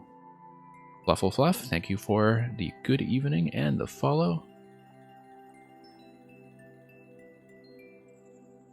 And McBoy, thank you for your patience in waiting for 03B. You said something about this being your first SMB level, and also something that you think will take about 5 minutes, but we'll see if that is true. Thank you for Bowser's Super Belt. Fluffle Fluff, yes I do. I don't necessarily finish troll levels in one sitting, depending on how many people are in the queue and how long I am running the stream, but sometimes I will take them as multiple submissions if I don't finish them in one sitting, and I also sometimes run a separate puzzle stream where I will finish up things that I don't finish in viewer levels. So you're quite welcome to send it. I will play it. I just won't necessarily be on it for, say, an hour and a half, if that's how long it takes. But yeah, we finished lots of trolls on the stream before, just sometimes in one sitting and sometimes not. So here's Switch Caves, and that's another 0.6 so far, but on a very limited sample size. So we don't know if that's going to be accurate.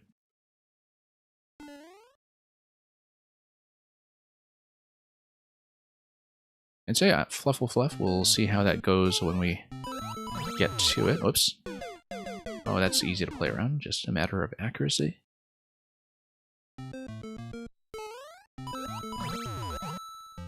Interesting, pardon me, interesting reuse of that shell from the Descending Spring.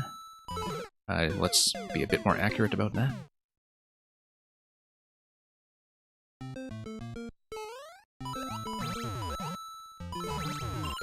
Oh, okay. I was half expecting the shell to make its way to that location. No, it's supposed to, because I was just hitting the switch too slowly. If I hit the switch quickly enough, the shell does, in fact, save me over to 10 coin. Okay, now I know how that works. I don't know if the precision that is imposed by the spikes on the ceiling really add that much to the level. I mean, if you miss, you're dead anyway, right? So I guess that just kills you faster. But that's just part of my general attitude to spikes. The actual design of the obstacle is fine. And that's going to be the end of that shell. Hitting the on-off switch allows us to fall directly to the Buzzy. The small Buzzy. Yeah, now I'm trying to cut too many corners on the way to that switch. Okay, it's a partial. Okay, I'll keep that in mind, Fluffle Fluff. And yeah, always nice to see some playtesting. I do a lot of playtesting of beta levels and unfinished levels on this stream, so that's something we will do. I should have been aiming for the coin. The coin did accurately indicate the location for the small buzzy. Give me a bit of a boost. One thing that I do know about myself as a player is that I don't track indications that well. Like, I track the actual moving elements on the stage, but indicators, even when they are very clear, can be a bit of a challenge for me. As you can see there, I totally saw the coin as the landing location and missed it anyway. But I do like the setup so far. I do like that element reuse. I do like that kind of dynamism from synchronizing everything according to when the switch activations are happening. Very clear to me, of course, that I'm just a little bit slow on the first twitch here. And I guess that's why you have those spike blocks under the saw blade, is just to tighten up that corner. If you did not have that, then I could make a bit of a tighter ascent up here. That would be much easier.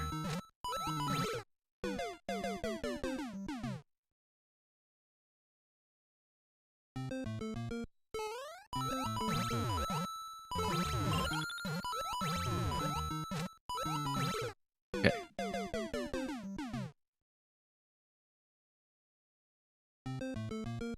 Yeah, as I was saying, I don't know that the spike placements necessarily make this level more interesting. I mean, I know that difficulty tuning is sometimes just a matter of taste, but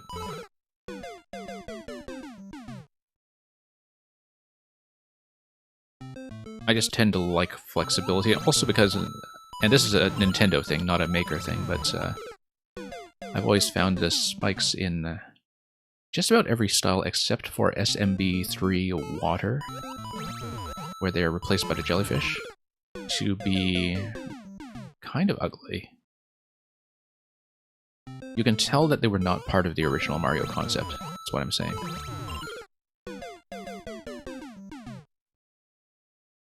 But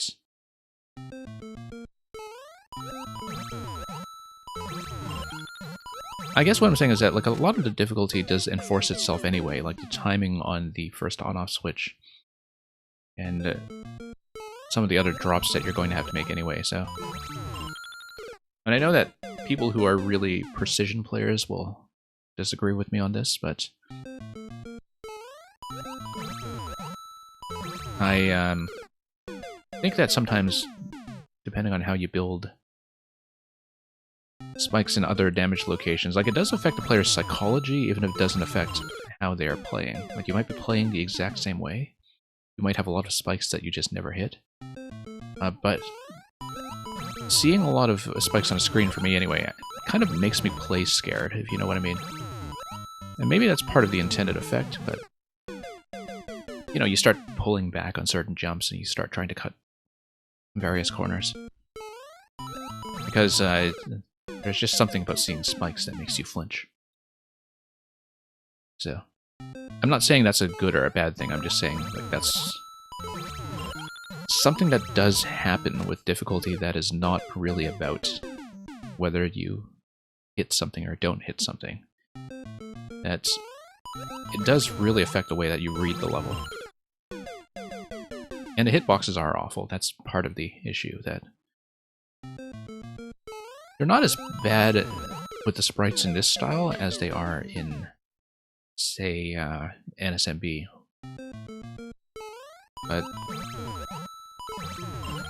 anyway, let's not complain and let's just do the setups, which are very satisfying so far. I do like the setups a lot.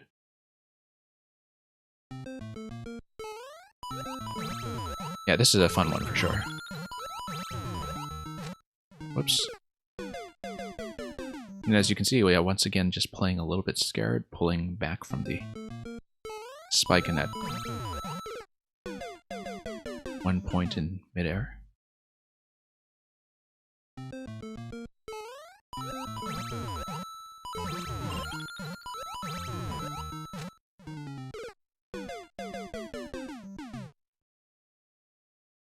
And yeah, I mean, I know what to do up to all of this content that we've seen so far. I think a lot of this is instantly understandable. It's just a matter of executing it cleanly for once. Getting that shell timing down. And yeah, getting a bit too much of a bounce, or maybe I was just too far left that one. Just a lot of jump control that needs to be done to make this happen.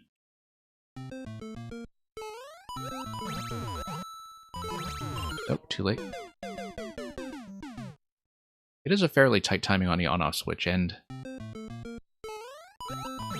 which is why I keep trying to cut corners on that saw blade that is under the blue platform.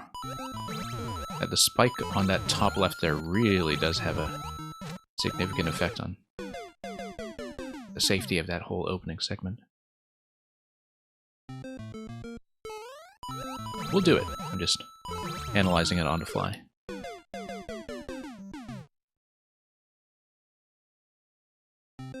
And yeah, there we go.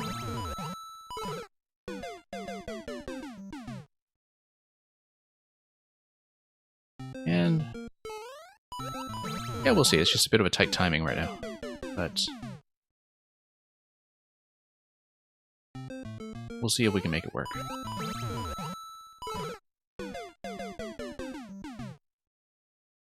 I mean, if that corner is taking out, the effect would be that people would just hug the saw blade a little tighter anyway. But then maybe that would make the timing on rescuing the first Buzzy Shell feel a bit more accurate, because I can't always predict when I actually am going to get the red switch in time.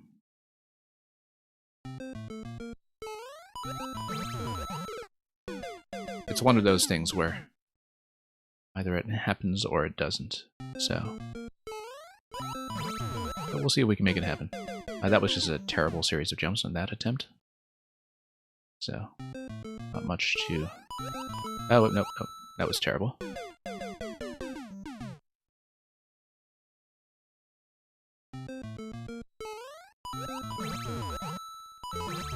Yeah. As you can see, I don't always know if I can tighten that up any further, given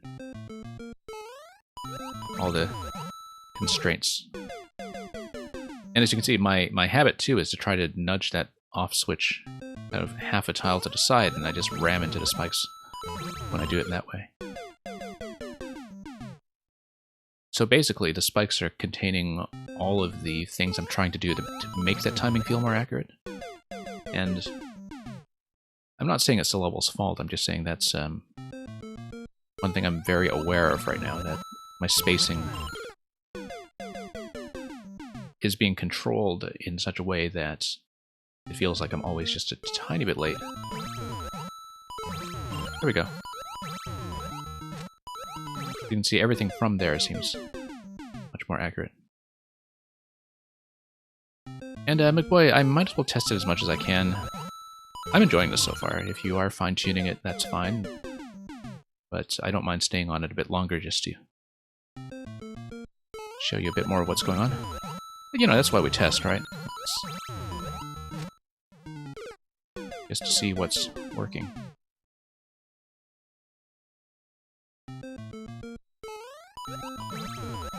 But yeah, a lot of the timing works without the spikes, I think it's true.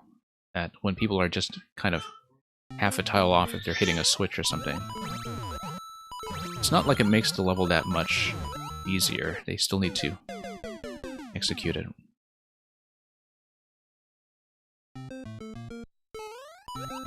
Yeah, the actual mechanisms are great, though. Very satisfying.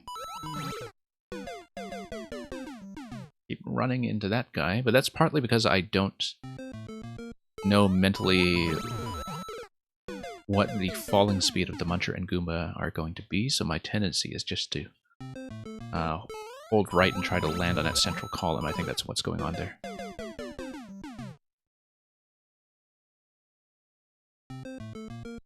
But yeah, we'll stay on it a while longer. I think we can do it.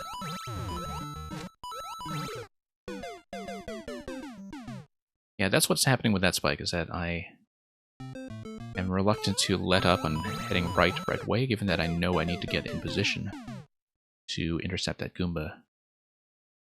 That is falling, and which comes immediately afterwards.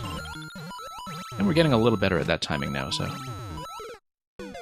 just need to work on our spacing coming out of that segment.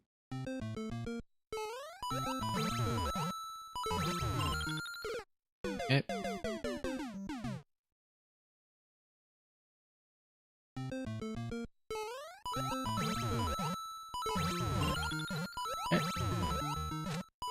And you know, when you're testing your own level and you have certain patterns or habits with a certain obstacle just from playing it a lot, there are going to be some variations in player timing that you don't necessarily account for, just people coming in with different habits, different instincts. That's just what playtesting is for. I'm still not correcting enough for the placement of that off switch here. But yeah, when the timing works beautifully. Nope. That was the furthest point of my progression last time as well. I do need to be aware of the buzzy shell that's going to be sprung over to the right side so I don't get smacked by it midair. But I do understand what to do up to that point. And yeah, you can see that once those trouble spots are out of the way, I think I hit the Goomba much higher than usual, but once those trouble spots are out of the way, it's pretty smooth sailing for a while. And yeah, that Buzzy is feeling better and better as I get some practice on it.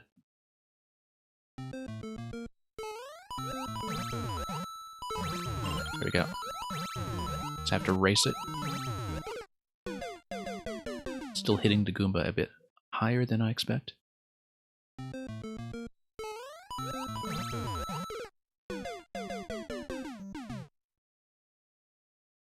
Yeah.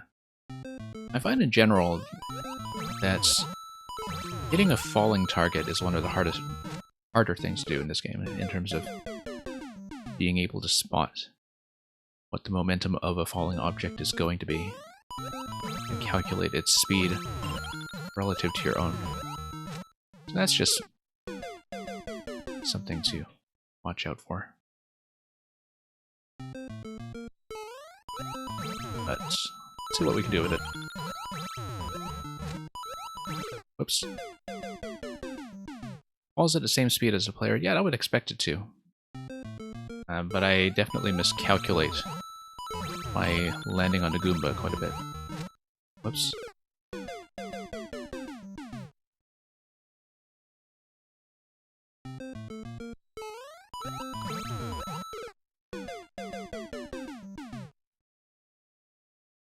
And yeah, because even if you sort of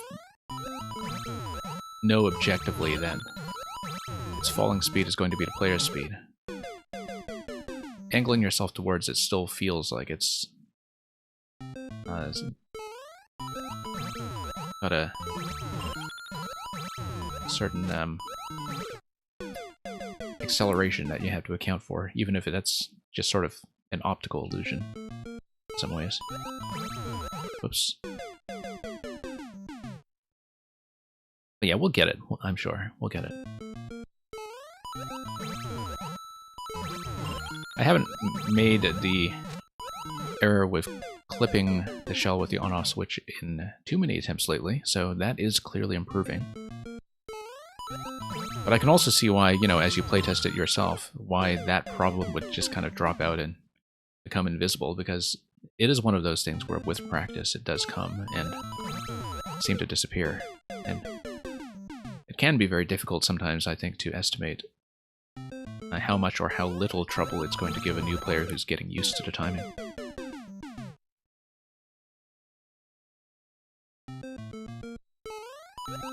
But yeah, the obstacle design in general is pretty crisp on this. I don't mind that. It's just... we'll see how far we get. Nope. Overcompensated for that one. And that's okay, we'll try to push through. Yep. I was letting up on that because I was aware that previously I was bouncing too high off the Goomba. That time I did overcompensate and bounce too low. Nope, once again.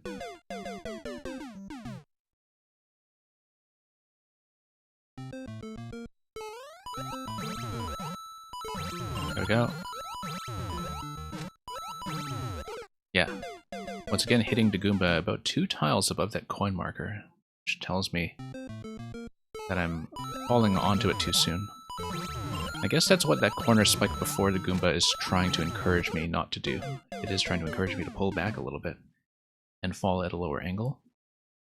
It's a little bit difficult to aim for that. I mean, again, my habit is to aim for actual elements rather than markers, and if I'm aiming for the coin, maybe that's not so much of an issue. But I find it difficult to, as a player, visualize aiming for markers rather than aiming for objects. And that's just my particular habit. And it's also why I have trouble with some of the harder Kaizo stuff, because once you get into Kaizo territory, a lot of it is about reading markers, and as you can see, aiming for the coin is fine. Aiming for the marker is also fine. That's precisely what I was afraid of, was getting hit by that shell. But I didn't quite know what my timing towards that 50 coin was going to be, so... That is a new record, though, in terms of how far we are. And... okay. Oh, whoops. So surprised that time, too. Actually land on the Goomba. Whoops. But that's okay. These things just take some refinement as you progress through the level and read it.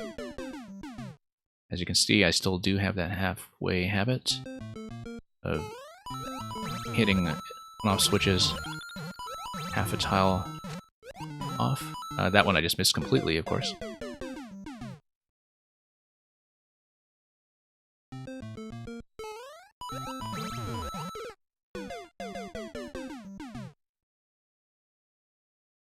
Yep, just need to get some of these attempts out of the way from time to time. Still doing better on that shell. Awesome Lab. Hello, welcome back. It's been a while.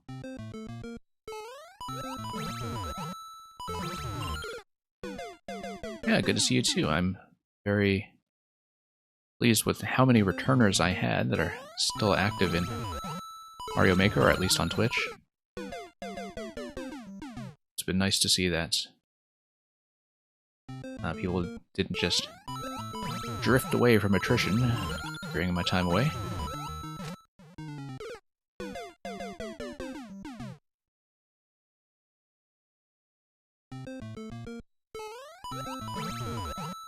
And yeah, certainly no shortage of content to catch up on from the time I had gone. And then in general, I think I have, through Twitch and elsewhere, connected with the kind of people who are committed to the game long term, so... Oh, whoops. Thank you for the submission of your Maker code. Been a while since I've looked at it, so we'll see what awaits us there.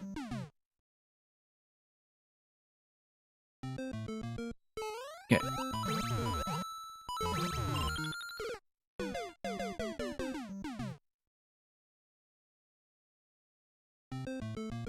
Where were we? Let's see about this. Yeah, I think we had progressed reasonably well on this one. Just a matter of getting some of this early business out of the way. That followed by the Goomba over here. Yep, there we go. Okay, now... I guess I'm supposed to get ahead of the shell and go low towards the 50 coin. And then let the shell slide under me. it's a little bit difficult to estimate, I think. But I should maybe crank all the way forward towards the coin. Once again, it's just one of those things that seems designed to work well with players who really trust the indicators. And as I was saying, it's definitely kind of a weakness that often I do not trust the indicators enough. I'm watching the objects instead, and sometimes that approach doesn't give you the information you need, so.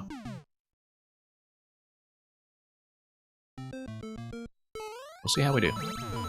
Whoops.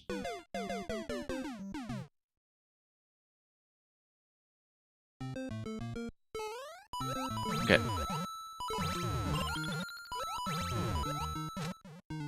And that was just a straight miss. And that kind of thing just happens from time to time, I suppose. We make these mistakes.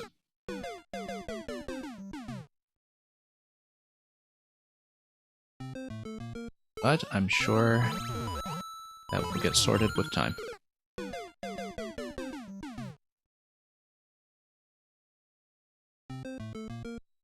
Yeah, still clipping the shell from time to time, but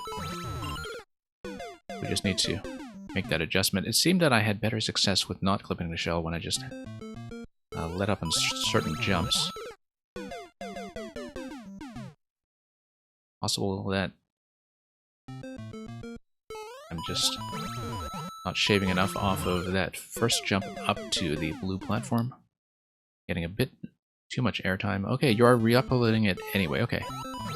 That's fine, I'll put in a few more attempts then just to see if I can get past that previous point, and then I may as well bail on it.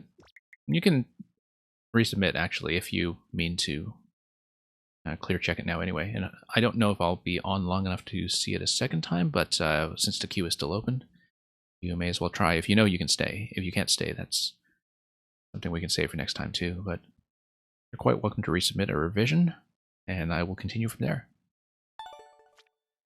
And a communication error occurred because you have deleted this, and we're no longer getting the clear anyway, so we'll just remove that for now and go further down to queue. Whale Strider, if you are still here, please check in. And let's take a look here. I do not see Whale Strider in the chat, so I'll just give them a moment to respond. If not, we will move on to Pitch Shifter, who I believe is still here.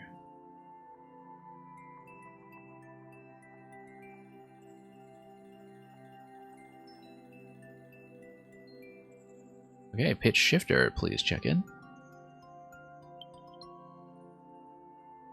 Do see you listed in the chat, but just want to confirm that. And let's see the hunt for RNG October.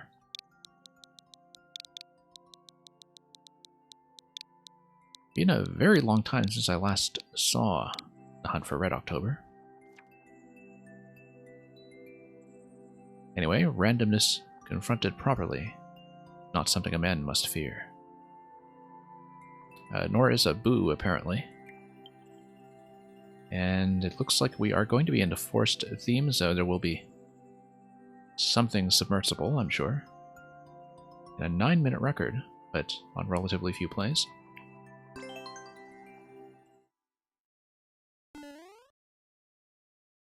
Yeah, here we go.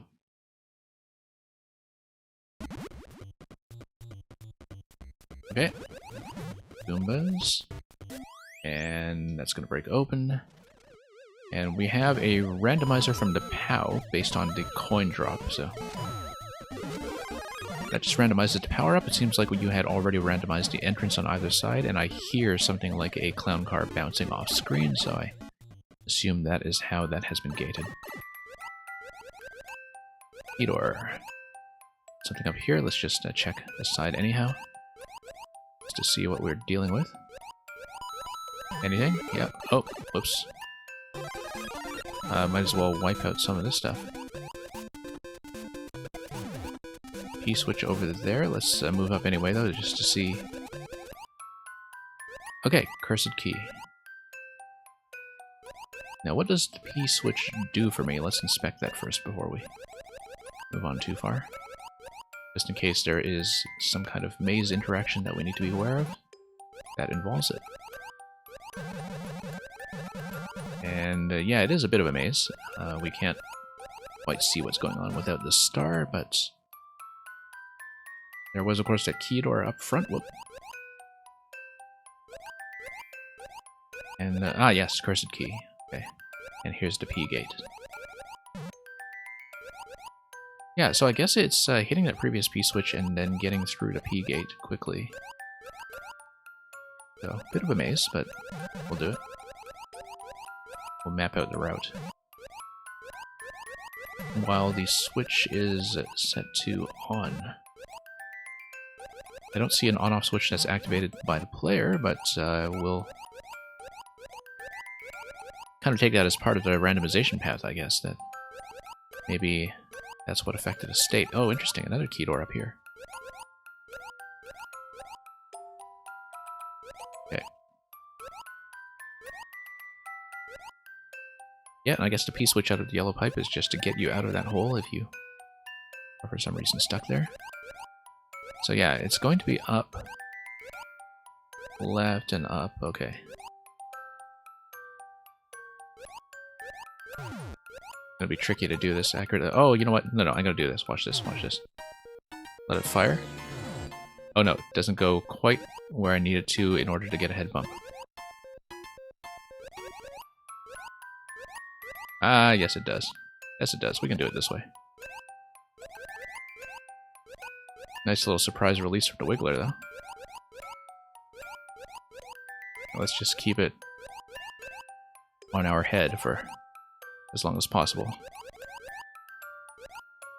I don't know if this is the intended way. It's probably... It's a pretty long maze, though, so I feel like we should do it this way, just to...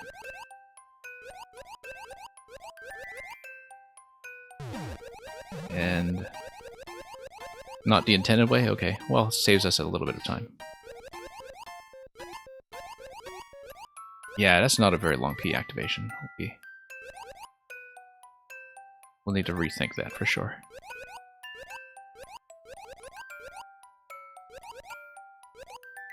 Not the intended way to get the key? Well, I mean, it looks like it might work if we had the patience to actually stick it out.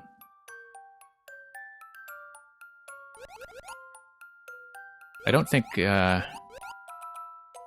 D.I. Progan is here with us in the stream tonight. He's one of my regulars, and I think he's conditioned me to see every P-switch as a head bump. His levels are just full of P-bumps all over the place.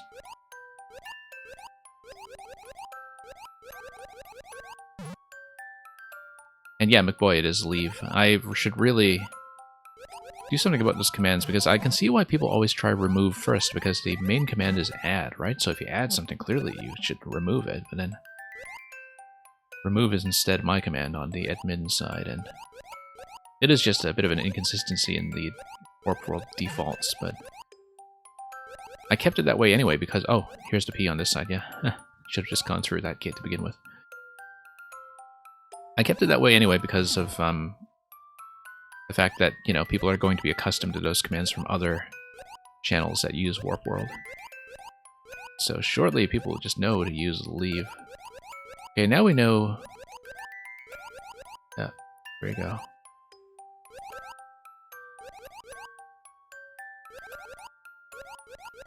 Okay. I know we don't actually need this now that we know the correct path, but I want to do it this way anyway. Except now we're low on time. Alright, fine, alright. Just going to grab the cursed key, head to the right side.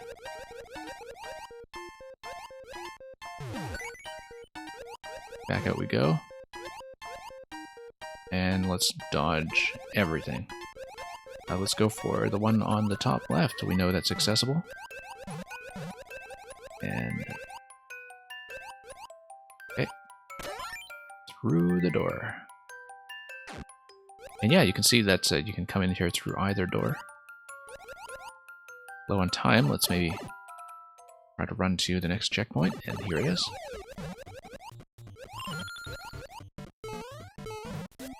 Okay, here's another randomizer, here's another power-up. And of course we're past checkpoint, and we're likely to run out of time, so maybe we'll see it both ways, maybe we won't.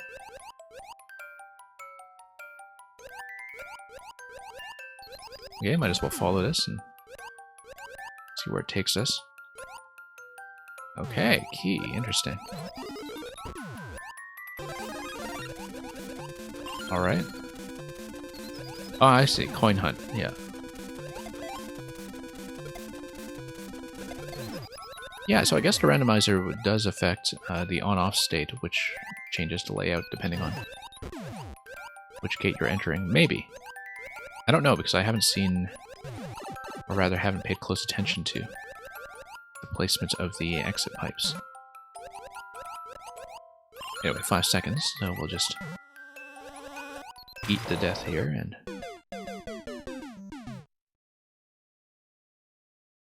Two doors to make the section easy, yes, in terms of, you know, wandering the maze and being able to spot an exit without having to hunt for the exit too long. Okay, so we'll see the other pipe this time, and I guess, yeah, they are color-coded red and blue. According to what kind of state you have. Interesting, that red pipe gives you the blue off state.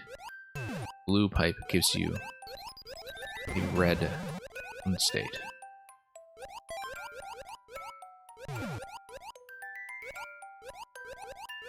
Okay, let's swim around a bit more, see what we can do.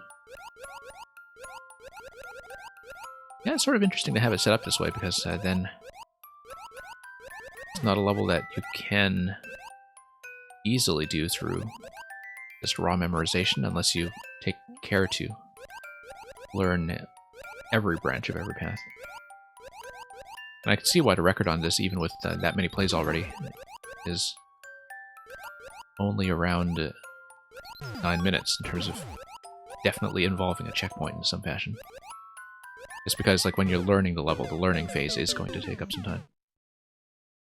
Type color and the switch state are irrelevant? Yeah, well, I guess I like looking at the pattern.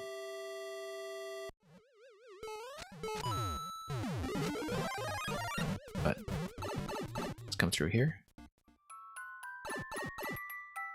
Oh yeah, you're right, because when you respawn from checkpoint, respawning from checkpoint is going to give you the on state to start. Oh, but something switched to off on your way in anyway. Okay, yeah, I see. I see.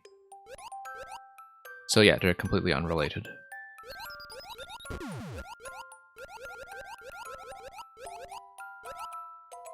Yeah, wouldn't have known that for a fact until I traversed this a second time. Just to check my own guessing here.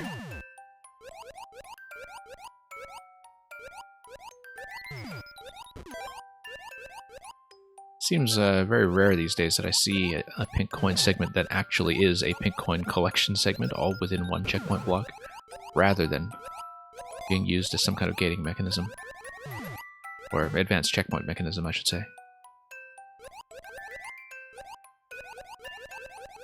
I see far more pink coins as checkpoint mechanisms than I do as collectibles, for sure.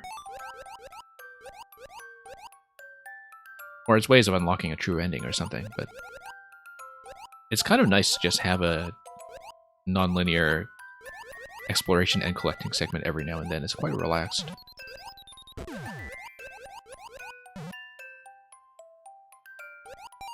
I feel like I saw much more non-linear exploratory design in Maker 1 than I did in Maker 2, but it may just be affected by which kinds of levels get sent around on Twitch and what is popular from a viewer perspective, but I just remember the early days of Maker 1 and how many people were trying to make some kind of, you know, Metroid concept work, even within the constraints of 500 seconds. You would see people come up with passcode systems and all that before checkpoints were formally patched into the game. No, passcode systems that would preserved your power-ups and so on. And then we get to Maker 2, and I feel like I've seen very few of those kinds of levels. And yeah, as we were saying, that is the main concept of this level. It's kind of nice to have a collectible maze. It's something that works well with the dark theme in terms of, you know, not being able to see what walls you're running up against. Yeah, there's one guy who comes by every now and then who makes a lot of Metroid levels. Reggae Spike is the guy. But I don't think he's been able to catch me on this schedule much yet. He's sent me a couple of codes that I will want to look at on a long stream at some point, because he makes some pretty interesting Metroid layouts. But yeah, they used to be all over the place in Maker 1, and you know, even with the much more advanced checkpoint tech that's possible now, you don't really see people doing those, or if they are, I just am not hearing about it. Whoops. Okay. Okay, anyway, this is the segment where you discover that I have no memory for anything.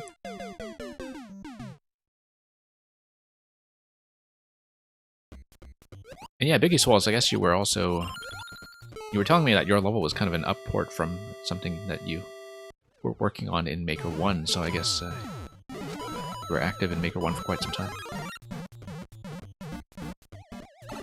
And yeah, Pitch Shifter, it is true that from a playtesting perspective, there's a lot that you don't necessarily know about how people will poke around a layout like this until you see it in action, because, you know, as the maker, when you're laying this thing out and when you know what the solutions are, you are going to have certain cognitive biases and blind spots.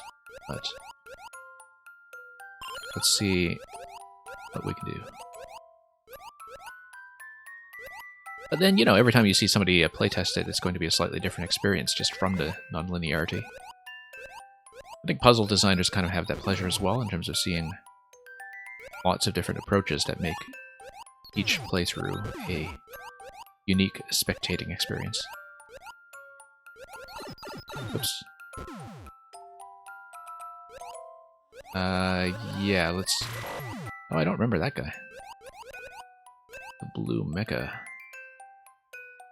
The Zappa Mecha Koopa, also known in some places as the Moon Unit Mecha Koopa. Okay, let's see what's going on. Whoops. Here. Yeah, let's not get zapped by that. Let's work our way back up.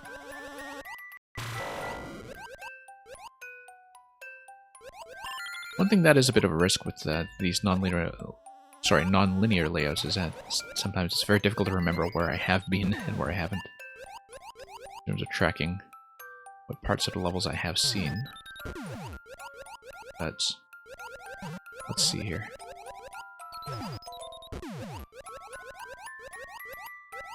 And you got about 20 streamers to play older versions, yeah. Kind of need to, in order to see if this actually works within a reasonable amount of time. I find that I'm definitely having a... Well, part of the randomization concept, I guess, is that it does mess with your reliance on memory as a device when it comes to tracking where you have or haven't been, and so...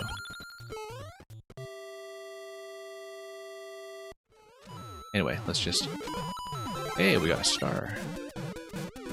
You get a star. Let me spit you out right away. You know what? Can I... Oh, no, I can't. Okay. Right, of course not. But I thought I'd check that anyway, even though I did see in advance how the blaster mechanism was set up. Anyway, let's try to do this systematically somehow. Let's hang left, just comb the left side. And we'll try to do one column at a time if we can. But it's a maze, so I don't necessarily expect that we will have that much control. Yeah. Left column. When new randomizer blocks with the blaster, yeah, get some elements doing double duty and a layout where maybe you're constrained with the element budget already. I mean, anybody who's doing making on this scale, I think, just runs out the entity budget every time anyhow. It's just part of what happens.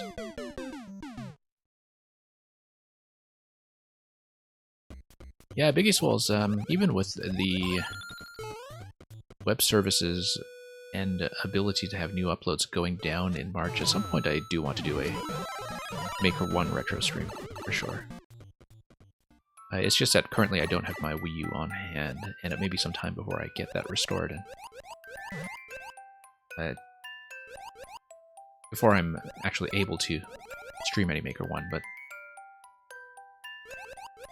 I had a big gap in Maker 1 as well, where I played a lot at launch, and then I just kind of disappeared from the game for a while, and only picked up again shortly before Maker 2 was announced, actually, back in 2019. And so I missed a lot of stuff, and there are so many mechanics in Maker 1 that just never made a comeback, that I think doing some kind of Maker 1 stream to catch up on that would be very worthwhile. Especially because I have met so many makers now that were very active in Maker 1, but whose work I didn't know at the time. Like, I definitely want to go back and see as much of their stuff as I can. Including some people who were more active in the first game. So, okay, finally got it. Let's look for the door. Oh, I'm gonna get pinched. Nope, maybe not. I don't remember where the door was. We'll just have to roam. There we go. Nice central location. That was a natural area to check. Are we going to have... Oh, let's drop this one. There we go. And what does the pipe give me? The pipe gives me a Goomba. The Goomba's gonna hit the P, I think, when the Goomba makes an approach. Like, hey, let's draw that thing up. Yeah, that's right. Alright. And what is that going to do? Come on. Come on. There we go. That just gives me an exit. Okay. It's a very noisy clown car, that's for sure. Bouncing around and making everything sound rather dizzy.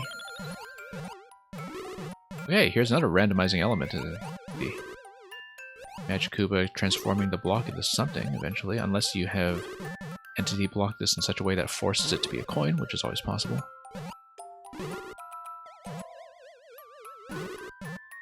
Yeah, I was not really very attentive to Twitch back then. I mean, I was mostly watching StarCraft on Twitch, I think, but... Oh, interesting. Yeah, I guess whatever the Magikoopa spawns, it doesn't really matter what object it is going to have that activation. That doesn't solve my current problem, though, which is to get the Magikoopa to do what? Let's see. Oh, I see. No, we can just run around and maybe... Up here, hit checkpoint 2. And... yeah, there we go.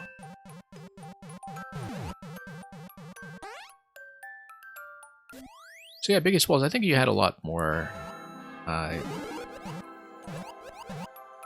casual players perhaps streaming it at the time as, you know, a popular thing to do, whereas I feel like Maker 2 isn't getting a lot of new blood in terms of people kind of straggling into the game. That's... most of the people you see streaming it do have some kind of pre-established interest in Maker content. And so... maybe not a lot of growth in that respect, but I may be wrong. I don't really know much about the community dynamics at large. What are we doing here? We need a key? No, we need to... possibly... yeah, we need to dispense with this, obviously, and I just need to push it. There we go. No, not like that. I need to just bump this up in height, actually, while it's still traveling. If I bump it while it's still traveling, then it should No, that kills this momentum. Interesting puzzle. Or I could just hold it and bump it that way. Yeah. Okay, and then we need a second activation on the left side. The second activation is going to drop the POW. POW is going to kill the Pokey. Pokey is going to give me the key on top of the red state on the switch. So let's just bump this thing.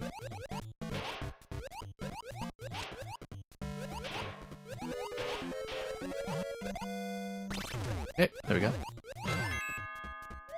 Of course, we're going to ride that up to the next segment just to see what happens.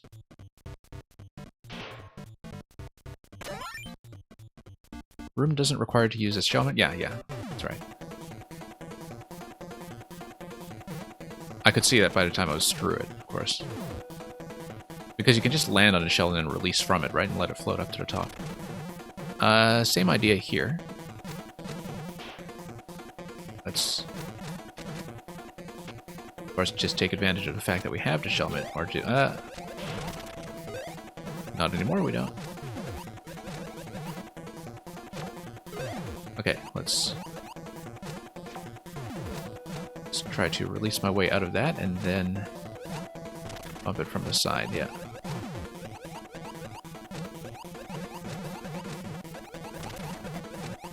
Okay, here we go. Same idea. I do kind of like that you have that first room as a practice room before you do the full fight, even though we only have 30 seconds remaining, and we'll probably finish it right away. Okay. Particularly because we need to hit multiple plants in order to get through that. Right, because you can't always get a shellman from that loot box? Yeah, I'd forgotten about that. That's correct.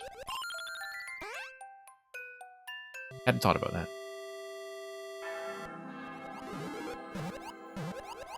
And you have the randomizers all over the place.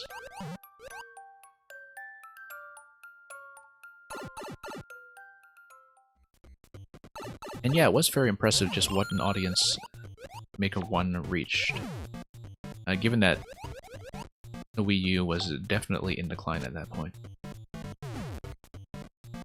I really enjoyed the Wii U as a system. I got a lot out of it in general. I'm glad that the Switch has received as many ports as it has for people who just skip the system, because a lot of those games deserved a new audience, but...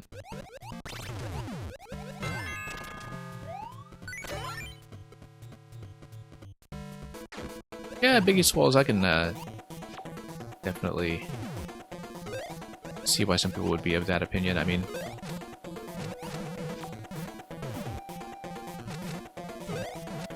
You know, things like Mario Maker and Splatoon and such, you can see that they were really well integrated with the design of that system, and that some of that was lost with the transition to the Switch, but... At the same time, though, I think, you know, the Switch does a lot of things, which was what the Wii U was meant to do in the first place, in terms of having a console that could be played without a separate display, which was very important to me. I mean, I do have a separate display for it now that I'm streaming, of course, but for a long time I would not have played as much on either the Wii U or the Switch were it not for the fact that I could just have that available on the go and, you know, didn't need to have to occupy time on a second screen to do any of that. Particularly because I used to travel quite a bit more than I do now, and with the Switch it made a big difference. With the Wii U, not so much, given how much you have to carry with you, and difficulty of transporting the gamepad and all that. But Big East was kind of interesting in Pikmin 3 that, I mean, it was clearly designed for the gamepad multitasking. I wasn't too fond of the stick controls, even though they were just the GameCube-style stick controls, but it was clearly designed for using the gamepad very efficiently for multitasking. But then, about a year after release, they patched in the stylus controls. And the stylus controls were kind of interesting, because like they were much more accurate for the actual interaction with the Pikmin. But because you were playing on the gamepad, they were much less ideal for the strategic element of the main campaign, in terms of sending the commanders around and such. And so there were some pretty interesting trade-offs there in terms of like what was the best way to play Pikmin 3. Because dual screen with the controller in your hands was clearly how it was originally designed, but then it was also the least comfortable way of controlling the Pikmin themselves. And I feel like they never really had a perfect ideal way to play, but just a lot of different control schemes that had their own strengths and weaknesses. So... okay. Swim up and bounce this guy. And yeah, releasing the shell when touching the ceiling, that's... oh, you mean when I'm already on top of the ceiling myself. Okay, yeah. That's probably a much better idea. I see. Okay. That's significantly better, in fact, than how I'm doing it. That interaction had not actually occurred to me in terms of the immediate release of the shell. Whoops. Guess I wasn't really controlling its direction there, though. Because I don't think I had seen that done specifically. I'm having a little bit of trouble controlling the direction of fire. It's the only thing when using this method. So, I feel like I do want to control the direction a little better. Because using the ceiling method, I was consistently setting everything to the right side. Whoops.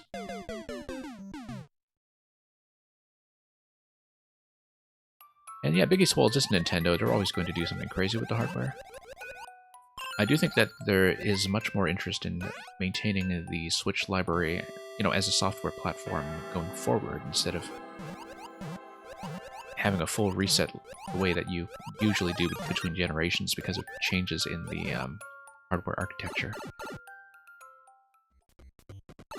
Like, I do think they want all of the current software library to be easily ported over to the next system, and for people's purchases to remain on something like a 10-year strategy, but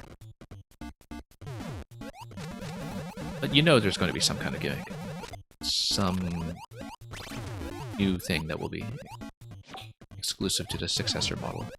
But I do think there's going to be much greater effort spent on preserving the library from one platform to the next this time, and Nintendo platforms kind of come in pairs that way anyway, when it comes to backwards compatibility. So I'm not surprised that they put so much effort into getting Wii U software ported, because I think there is quite a lot of interest in maintaining the Switch long-term.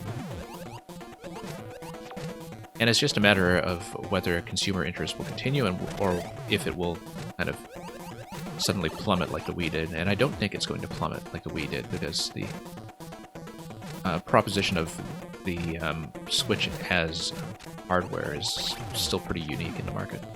So, alright, let's actually pay attention to this. Dodge and dodge and dodge, okay. Whoa, whoa, whoa. Yeah, I knew I was getting trapped there. Move to the right, shoot to the left. Oh, move, okay, while you do the ceiling release, I see. Yeah, I see what you mean. I was just keeping up on that message. Anyway, having this is going to be much more powerful when it comes to deflecting fire. Have I been consistently entering the left side? I think I have. Should try the right side at some point.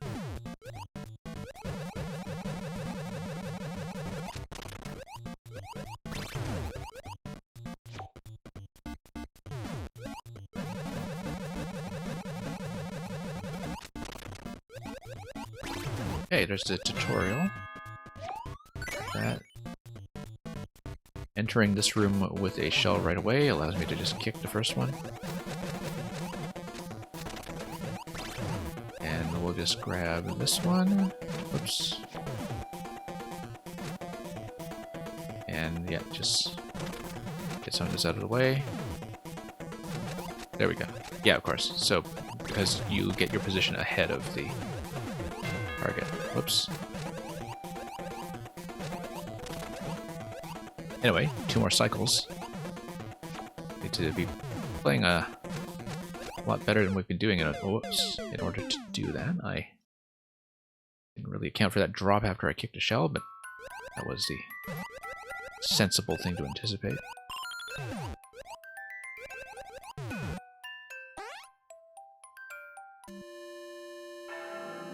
Okay.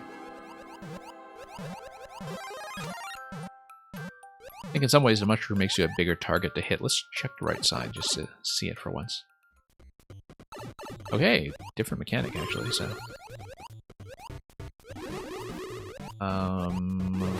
B-switch gives you what? B-switch blocks the Magic Koopas. Allows you to swim up, probably have a thwomp. That's right. And then you hit the POW. Okay.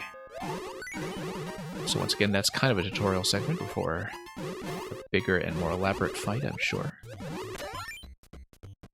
Right side is more straightforward, I see. Oh, okay, just more dodging. Activate the thwomp and then just go. Yeah. Nope, can't get on that cycle. We do have to go around once more.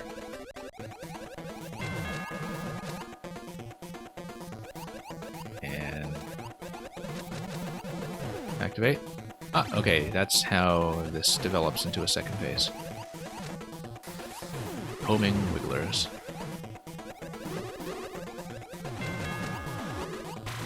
Oh, and mechas. Yeah. You can definitely see the style of boss that you go for between this level and the one that you had sent in previously. In terms of how you build up the escalation of difficulty. Oh no. A little bit ambitious there, going for that POW when blasters were still shooting wigglers in my face. I think maybe my chances are better on that side. Slightly. But we'll see. Maybe in some ways it depends on whether I get Shelmet or Mushroom. It seems like Mushroom is slightly better on the right side, and Shelmet is slightly better on the left. Let's go left. Yeah, the same mechanic in terms of spawning the Zap Mecha Koopas to strict space. Anyway. Now that we have the technique down for this, we may as well use it for once. Yeah, interesting interaction anyway with the ceiling. I feel like I need to see more levels using that concept. There's probably some untapped potential with that I just... Whoops, wrong way. That's okay, we can bump that shell afterwards. Or even now. Nope. Need to dash into it, I think, too. Yeah, there we go. Then we'll hit this. Okay. No, didn't need to get out, but might as well. Nope, wrong. I need to hold the dash button into it to do that. If I want to do that at all. Okay. Okay. Doing a bit better. One more. Get to the left, and then we'll do the final cycle.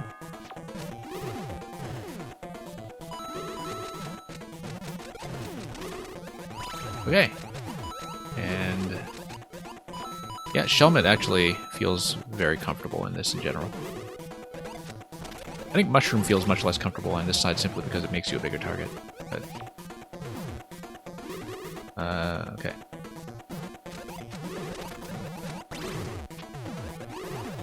Whereas against all this projectile defense, Shelmet makes a lot of sense, especially if you do know the technique you should be going for, which makes this a lot more manageable, maybe. Oh, tried to grab that and it's not happening. Okay, I should grab a shell.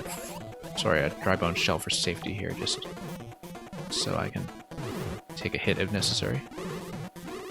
Oh, they're off the ground. Yeah, okay. I should watch that. That's a nice little third phase bonus, actually, to have the winged piranhas being released there. Whoops. Totally failed to account for the fact that the piranhas make that jump. And Mang, you were saying that level had to be nuked. Was it because you were over the 100 limit, or was it because of Nintendo doing glitch detection or something like that?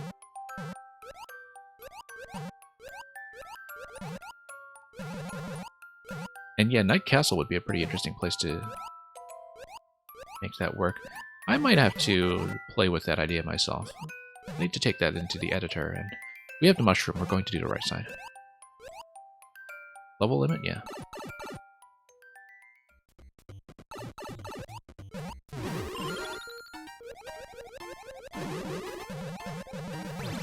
Okay. I know that Loop and Snoop actually just started a second Switch profile entirely because he went over level limit quite some time ago.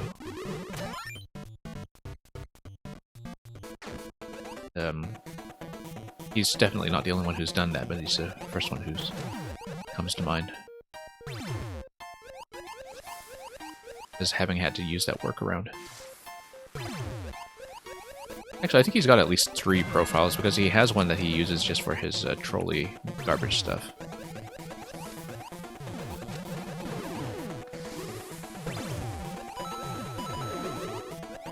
Okay. Nope, need to get up to the swamp position. Mushroom does not make this much easier when you have to dodge everything, actually. Okay. And Panga has 3 accounts, yeah. Interesting, I didn't know that, actually.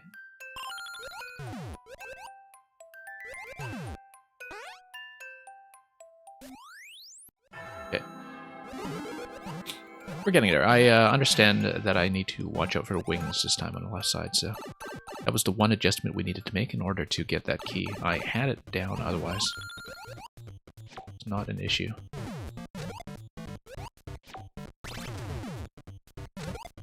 Okay.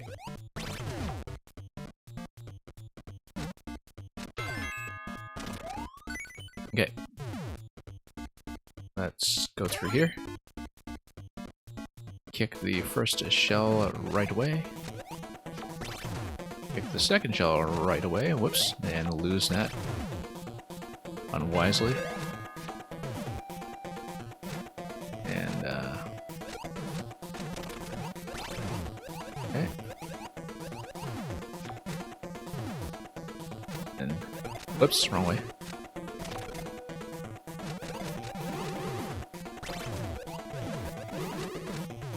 Oh, wanted to grab that for safety, but that was not happening.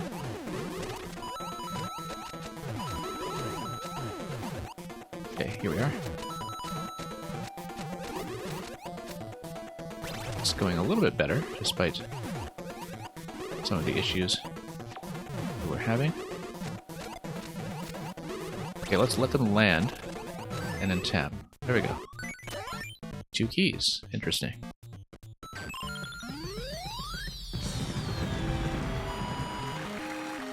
Here we go. Yeah, that felt pretty smooth on the last attempt, actually, in terms of just trying to get everything done efficiently. Thank you for that, Pitch Shifter. Thank you to the patience of those in queue. Let's see what's next.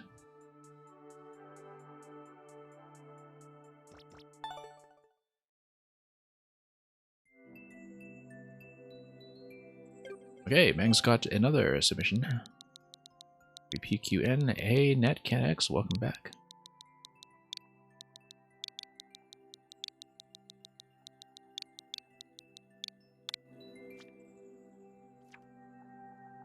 And let me take a quick look at the current state of the queue. Fluffle Fluff, awesome lamp. Okay, not too much left. It is going to be last call, though. I know Fluffle Fluff sent me a troll. We might be spending some time on that, possibly, but I will be closing up for submissions somewhat soon, just so we can make sure we can get through everybody with a reasonable amount of time, especially with 0.8 on this one. Queue is not closed, Netcat, but it's going to be last call, in that I will be closing soon, so anybody who wants to get in, now is a good time to do it.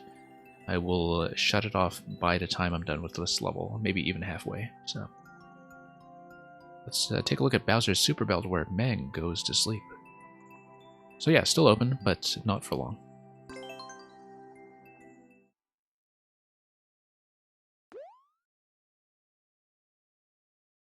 And thank you, NetCatX, for that submission of a cheeky Chain Chomp Swamp.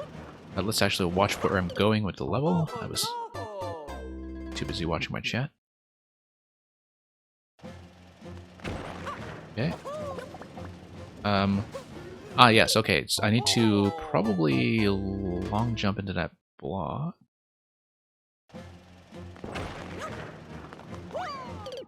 Not like that, I don't. Got a couple blasters underneath on the lower level. Wonder if that's the right idea. Unless there's something on top of the tree. Nah, probably not. I think I just need to slam this thing.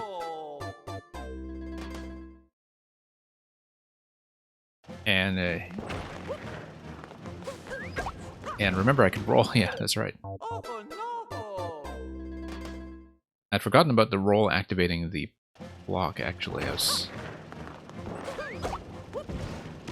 Interesting. But I guess I don't see many levels that actually require the roll. I was supposed to get ahead of that, obviously. And then... Interesting that in 3D World, you use the bully as the equivalent of the trampoline and bumper jump. But we will need to work in our control when it comes to that. Probably using the high jump? I don't know. Okay. Get down quickly so I can get over to Spike Ball, and then we'll see what happens.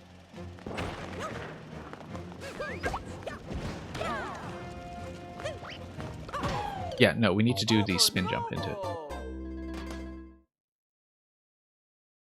Twirl jump, I should say.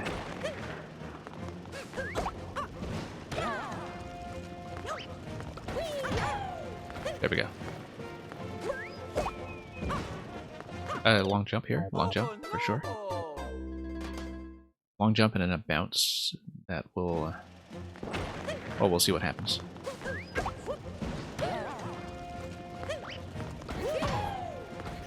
Okay. Okay. Dry bones. What's that about? Looks like we'll need to redo the segment with a P-switch active. Whoops. That's not how to do it. Okay. Yeah, because you have all those P-blocks there, plus some changes in on-off states, perhaps. Someone left a long comment in Japanese on... Oh, Peter's level. Okay.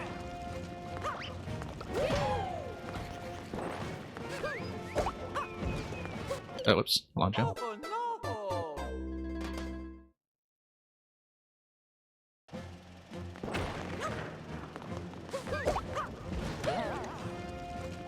Okay.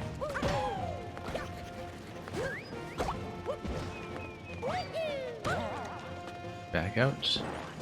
Don't know what's going on with the dry bones there yet, but I'll have to think about that.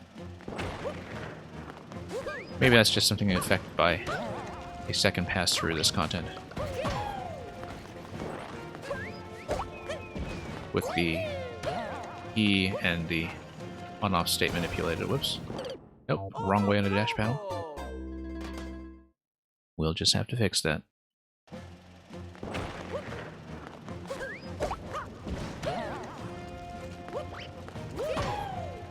Yeah, so hopefully I can get through the queue today. Not exactly certain how much longer I can run, but whoops. Oh no! And thank you for the follow, Dill Freser.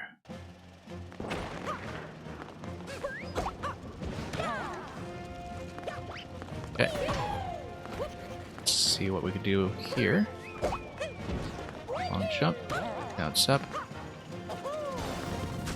and Oh no! definitely some kind of changes that are going to happen with the E activated if we do in fact come back with that. Whoops. Oh! But we'll just make it through and see what becomes of us. This auto scroll. Okay, here we are. No. Oh I don't know why my muscle memory for long jumping has been off recently. Probably just lack of practice, but it was like that when I was playing Bowser's Fury as well, that I wasn't using the long jump very much for some reason, despite how useful it is all over 3D World. Oh no! Not enough of a takeoff. You love the way I overthink things? Yeah, so do I. Maybe the P is just decorative. Get everything to behave as part of a, you know, red and yellow color scheme for Oh no! aesthetic reasons.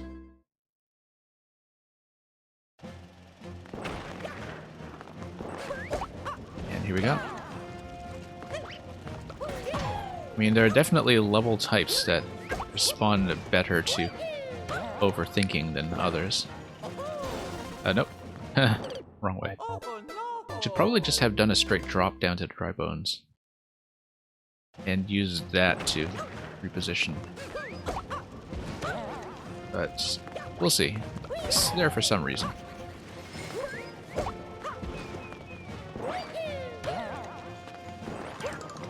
Nope. Yeah. Oh no! At least need to do a high bounce off of it, not stay straight bounce like that, but it would have allowed me to reposition fairly quickly when it comes to getting ready for the dash panel from the correct direction. So we'll see how that goes. Yeah, right up against the wall. Whoops. Too much momentum coming out of that. So we'll see how to do it. Okay.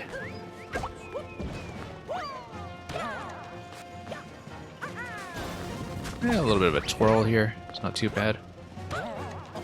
Okay. Okay. I see. No, I need to get on top of the dash panel. The idea is that I fall on the creeper, go left after falling on a creeper in order to get on the dash panel, and then long jump into the exclamation block. Oops.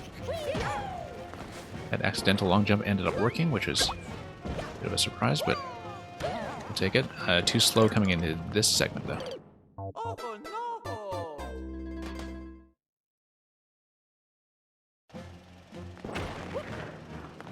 Okay, pop that.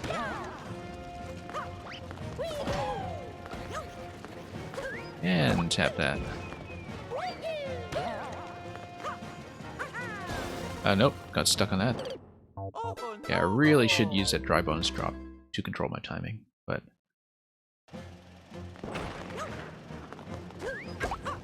sometimes I tell myself to make some kind of correction and I just don't do it. Yeah, drop. Nope. I do need to get a proper bounce off of that, obviously. Or that will be to no avail. Tap that. Up.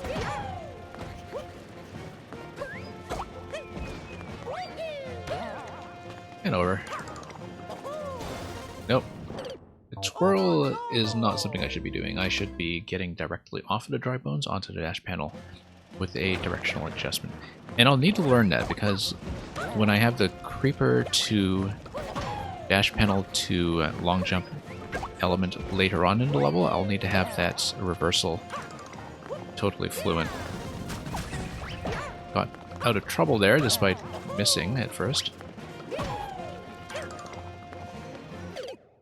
Hesitated a bit. Feel like I should be doing, yeah, bounce left, dash, long jump. Maybe. There we go. I feel like the usage of the more advanced 3D world platforming tech in this, of course. Oh no!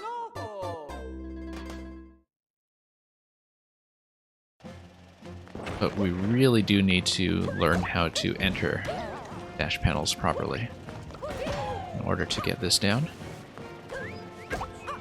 That's easily the biggest technical sticking point so far. Like I said, I should not twirl. Oh no!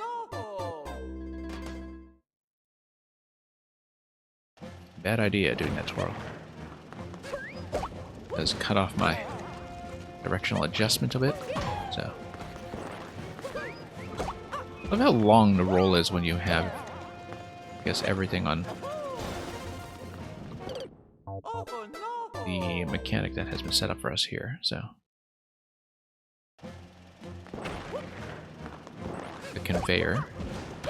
There's some kind of conveyor madness going on here. Or is there? Oh no! Certainly looked like there was. Yeah, because if you look at what's going on with the bullets on the lower level, that's kind of neat. Bullet blasters, rather. Oh no! They are propelling you forward. In certain locations. Or just in general.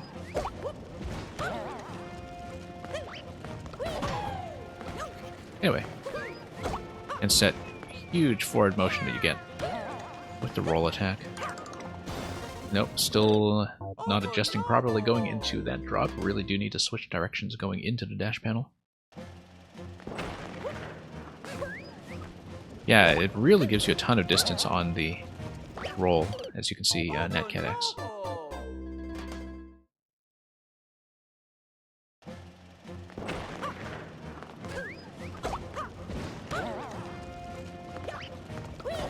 Okay, there we go.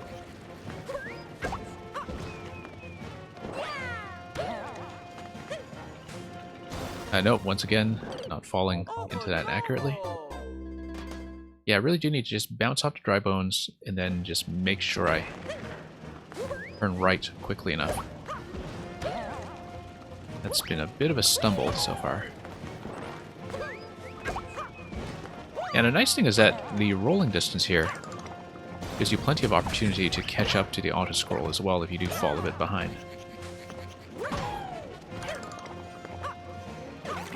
Nope. Missed. Oh! I was thinking I couldn't cover the distance on that creeper to the dash panel, and I just ended up jumping too high. That's one thing I always like about the timing of auto-scroll levels is if I get a chance to catch up if I fall behind. I like it when things are not too tight, but when they put a lot of pressure on you to Oh no! recover when you feel like you've made some kind of minor mistake. Almost the same as being conveyor belts, I see. Yeah. There we go. I'll have to think about that when I have time to read your message properly, but whoops. Oh no! With the difference that you don't lose your momentum when running against a block. Neat. Oh, whoops. Oh no!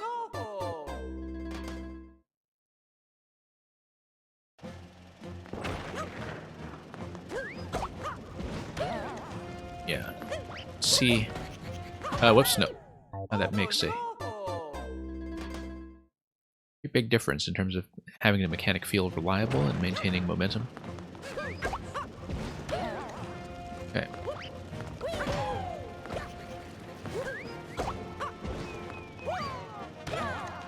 Up we go. Right. There we go. Finally getting some accuracy in there. Whoops. Oh no!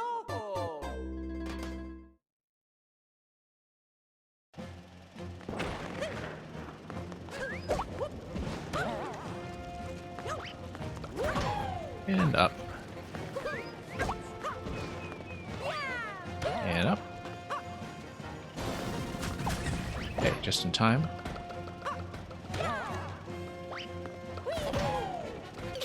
Oh no! Yep, just needed to make a bit of an adjustment on the fall there. I didn't previously have too many problems with the dry bones. Okay. Yeah, you can cover so much distance this way. The roll. Oh, whoops, just totally missed. Oh no! It looks a lot cooler than conveyors? Yeah, definitely.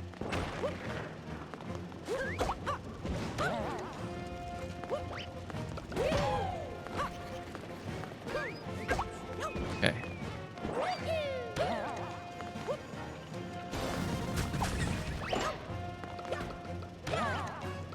I'll have to think ahead to see how I deal with the creeper here. Yeah, no, I really do need to Oh no! get to bounce on it, I think. Otherwise, I have too many accuracy issues.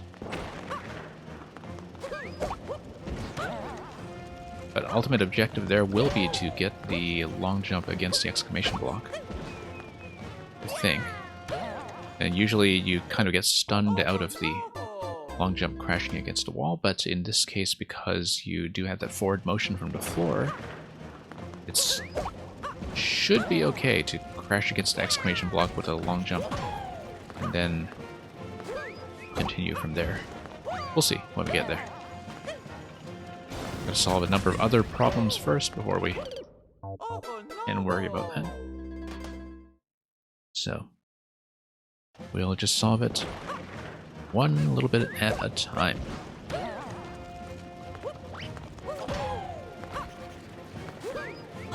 Okay.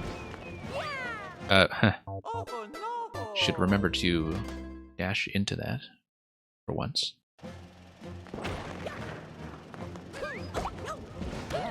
Okay. There we go.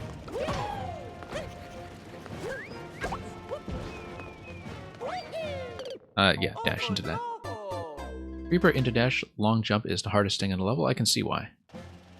Because you have to switch directions twice and execute a long jump on a very limited window, and it also has to be a controlled jump off the creeper in order to cover enough distance to get over to the dash panel on the left. And so, given how many issues I've been having even with the easy dash panel, I can see that that's going to be the hardest element by far.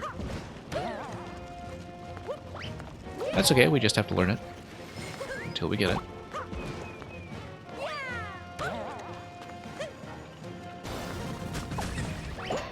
Yeah. Because skipping the dry bones there, the first dry bones, also means that I'm not really practicing getting into the Reaper dash panel properly. Which is, in some ways, what the first dry bones is supposed to teach.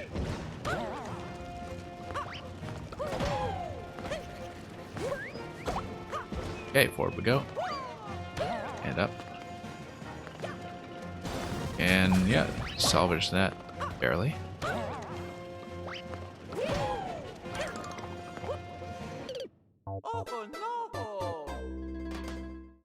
Yeah, I really do need to do this very light bounce off the creeper. Maybe as the creeper is coming out, I have a bit of a window where I can make the dash panel to the left with a short bounce, but yeah, if you do any kind of jump off the creeper at all, you start running into issues with the semi-solid above the dash panel on the left side. So, still need to find the appropriate technique to deal with that. Okay. Or, whoops. Have to get there first, of course.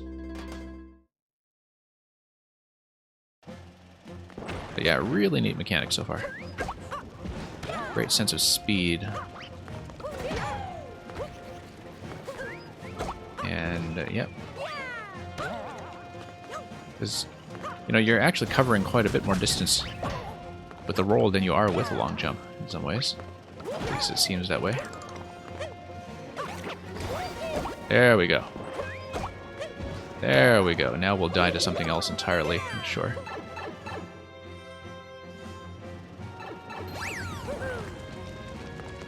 Oh, nice usage of the conveyor, or rather the Oh no! movement of the red blasters underneath. Very interesting. It's funny because we played that Sonic themed level earlier and then now we're doing the Michael Jackson moonwalk. Interesting. Oh, I need to land pretty accurately on a dash panel and long jump off of it pretty much instantly unless I... Yeah, Oh no! we'll see about that.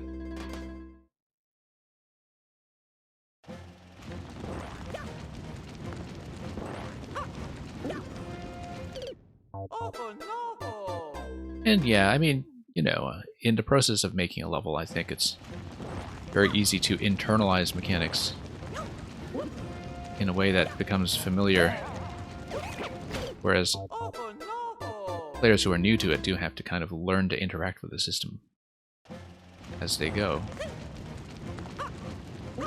It probably wouldn't have taken me too long to realize that the Oh no! opening of the level required a roll rather than the dash, but you know, when you're dashing forward right away at the beginning of a level, it kind of takes a moment to register that you do have so much Oh no! momentum manipulation going on with the blasters that are at ground level.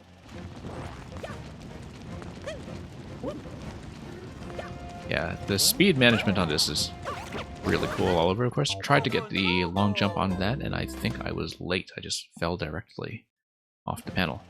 But clearly you do need to get rid of the creeper in order to have enough room to build into the long jump to begin with. Whoops. Oh no!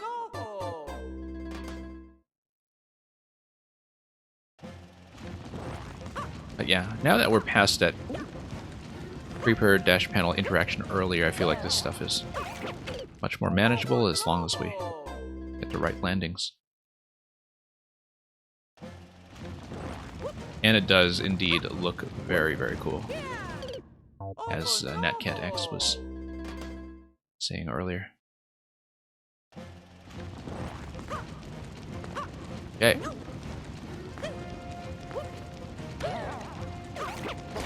Yeah, I was actually trying to activate the long jump too early, and I had not landed yet at a time. And that's the reason it didn't register. Oh, whoops. Oh no!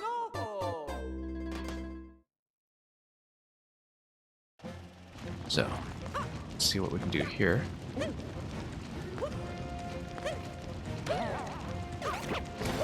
There we go. Hey, get out of the car! If we face the correct direction.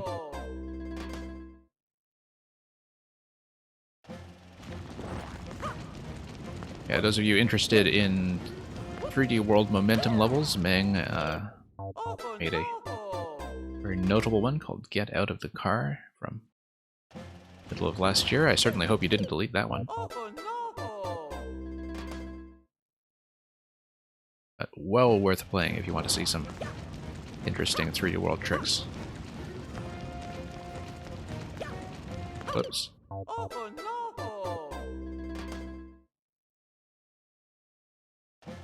Yeah, I mean, that was one of your most popular levels, I think.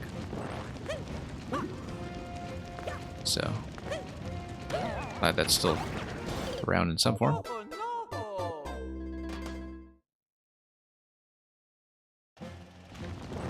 Okay. Let's actually do this accurately for once. Faced the wrong direction once again when I landed. Or is the car facing me when I land? Let me take a look at that properly. I'm doing something wrong. Okay. No, it's correct. Or maybe I just need to... I mean, I clearly need the car in order to get past the pokies, but... I'll need to look at that a bit more carefully. To get the left to right dash down. Yeah, I'm doing something wrong with the car, but I'll have to figure that out. when I get back to that position. It took me a moment to process which way everything was facing. Oh no! The car is always facing the wrong way. Yes. Yeah. I do remember that when you have the car dispenser work the way it does by killing off the Koopa. Oh no!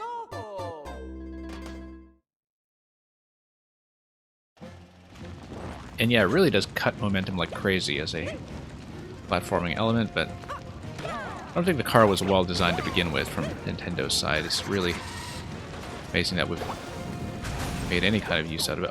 No, I needed to stay in the car, Oh! didn't I? Or no, it needs to activate the POW that is on the bottom corner, so I jump out of the car and I let it get all the way to the POW and hit. Or, yeah, we need to look at that. Oh no! No, I do see the chained POW activation that begins on the bottom right corner when you get to that location. Hidden behind the Podoboo. Whoops. Oh no! Yeah, and I guess I just bump the wall with the car then. That's probably the best way to do it. Oh no! Instead of trying to do my own adjustment. Because it'll bump back, it'll get to the dash panel. It does get past that in time, as I saw on the previous attempt. I just missed the car completely. Oh no!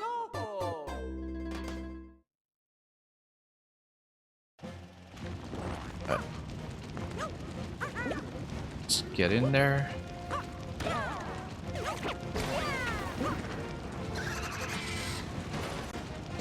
There we go.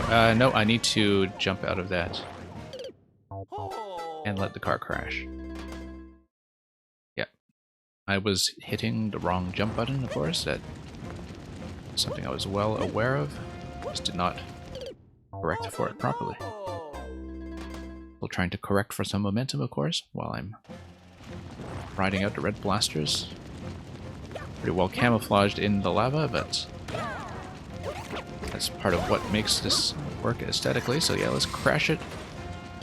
Oh, not fast enough in terms of activating it again on the dash panel, so just need to do a little bit of cleanup there on my part. Get there a bit faster. Beat the auto-scroll. There we go. Nope. Too far left on a ground pound. Clearly supposed to be a ground pound, followed by another twirl jump underneath the bully. Yeah, just do it one element at a time. Whoops, missed the car once again. Oh hey, we actually survived that. But couldn't get the dash to get everything else to work. That setup the way that I intended to execute it, so. Land in the car. Boost. Get out. Get that. All the way to the right. And there we go. Oh. I was holding left at that point. I was just a little bit late. And was also kind of tapping left instead of properly estimating the speed of the surface underneath. Pretty readable setup overall, I just had the inputs wrong. Here we go.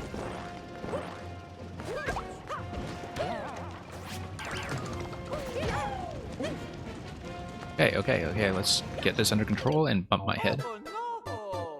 And yeah, Electro Dude, this is fantastic. It is, as you can probably tell from all the momentum mechanics, a Mag level.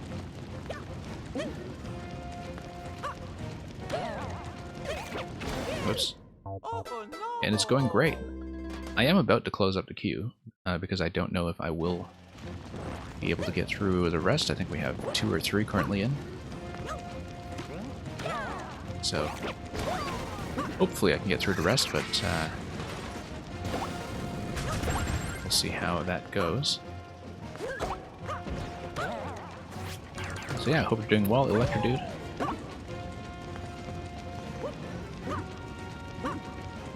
I had the right idea, just a bad landing. Yeah, thanks for the code. I will hopefully get to it. Okay.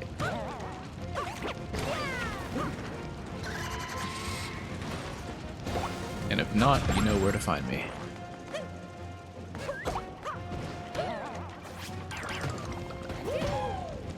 Okay, need to... Yeah, once again, didn't quite compensate for my position there quite well enough. Thank you for crazy cactus chase.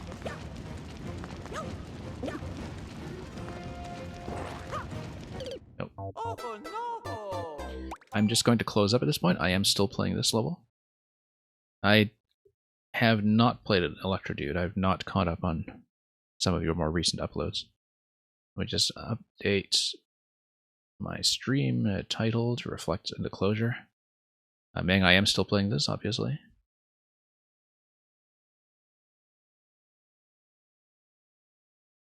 And let me check the list as well. Yeah, good thing you got in. I was doing last call. I was entering this level, so we just barely made the cut.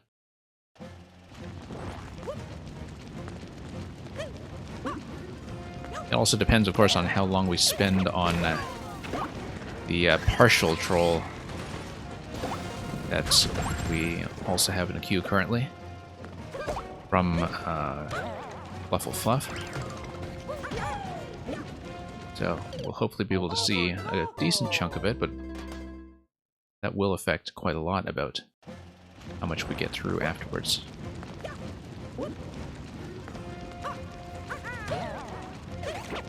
No, missed a long jump. Can't go too early, can't go too late.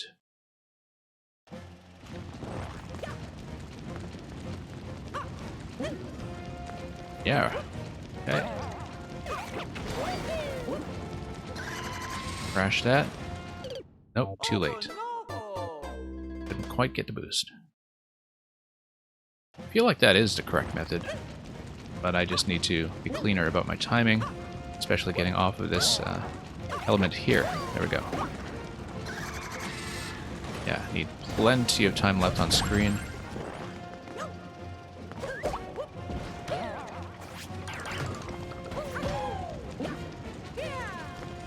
Okay.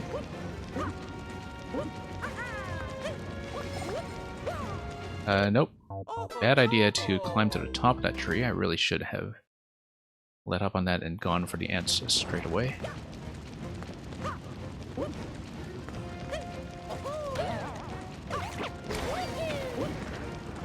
Okay.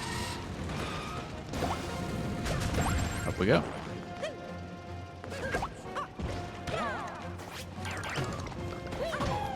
And forward. Nope. I kind of do like a bit of a twirl adjustment going into those landings there, at least, in terms of positioning myself in the center. Even though we're so far to the right of the screen anyway, that timing is not really the major issue there. Those are blasters, Electro Dude. So everything is moving, but you have a more consistent surface.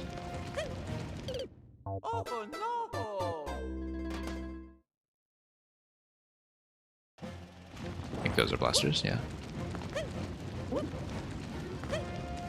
And they just move with the auto scroll, so it's not like there are that many of them.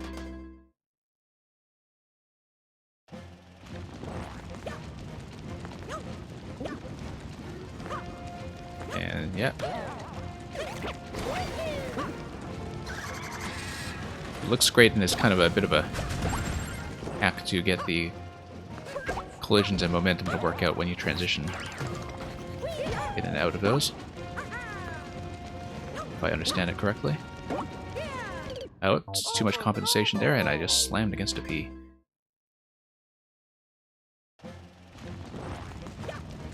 Yeah, so it stays smooth, I think, when you go from one element to the next, in terms of having a continuous surface.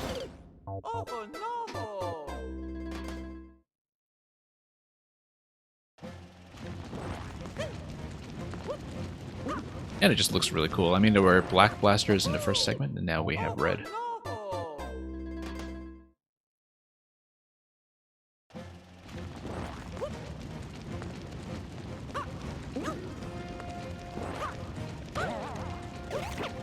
Whoops. We can fix this. That was a bit late anyway. Do need to get onto that mushroom platform here pretty promptly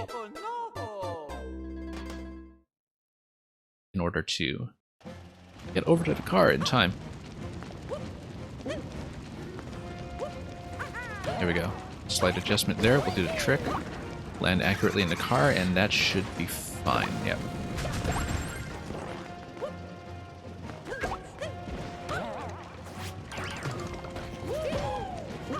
Okay.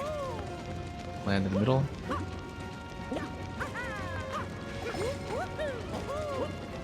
Yeah, no, that was not great. Once again, I was too far up the tree.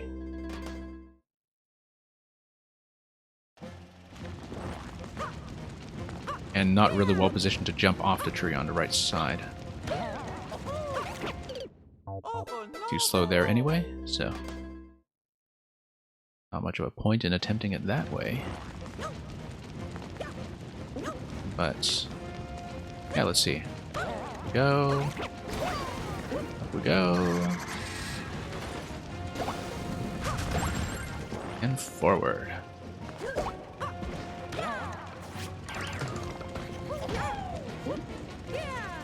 Okay.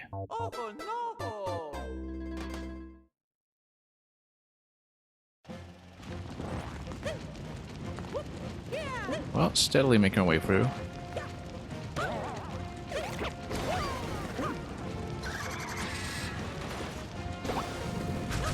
And there we are.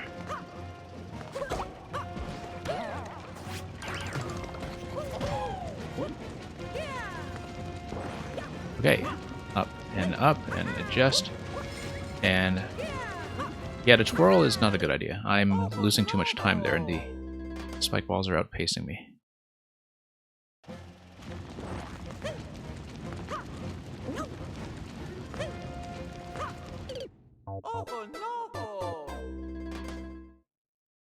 Yeah, the twirl in the 3D world can be quite misleading sometimes when it comes to its usefulness. Or lack thereof. Okay, boost.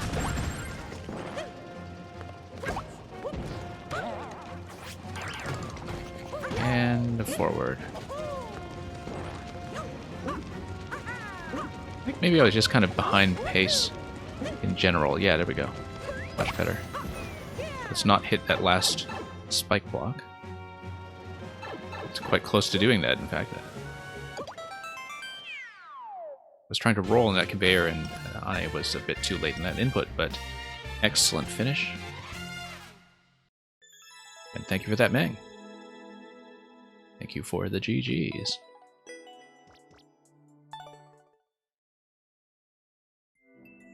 So yeah, really great concept.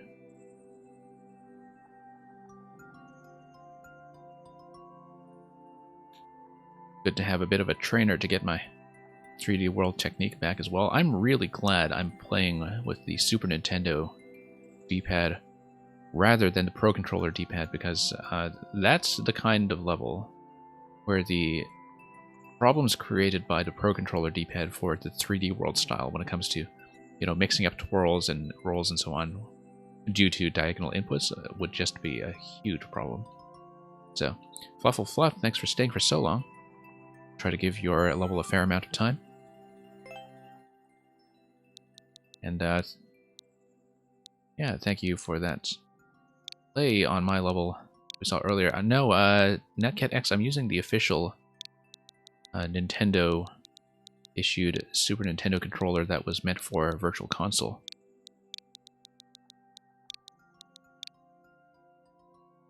And it feels much more comfortable for this game since I never really play stick anyway. And yeah, getting electrical contact cleaner for my Joy-Con drift was one of the most cost-effective purchases I've ever made for my hardware. And so I do just spray it down every couple of weeks, and very cheap solution, and very effective, at least in the short term. So anyway, Truthful Troll. Promise to tell the truth. Not the whole truth, but nothing but the truth. Smiley face. Kind of a dumpy smiley face and cover image. No clears on this version, but I know that you have been probably revising this quite actively. So let's see what we can make of it. Truthful Troll. Hey, look at that block coming in from the start. Okay, we did something there. Okay, just wondering about that. Just gonna poke everything here. Anyway, I just need to not activate the Muncher. I wasn't paying enough attention to see what was doing that. Let's get out of the starting location, of course. Not hit the POW.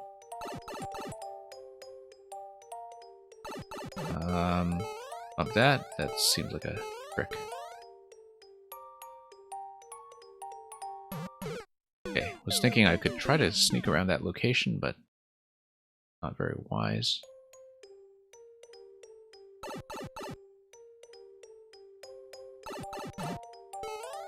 Let's do this. Okay, I see. So that's going to do that no matter what.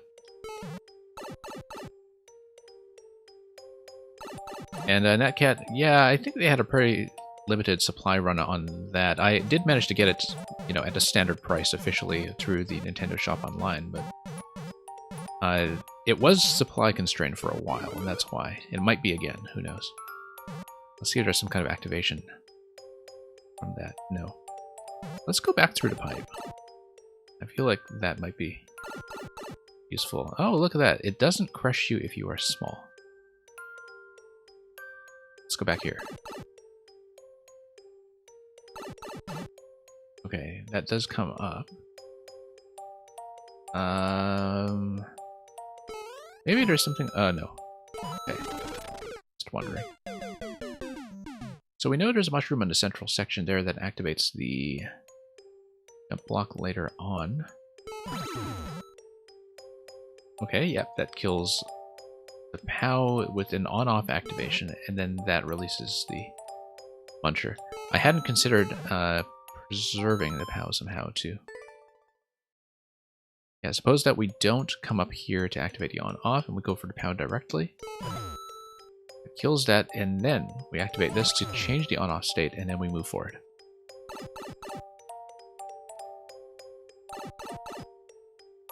That prevents this guy to the right from spawning. Okay.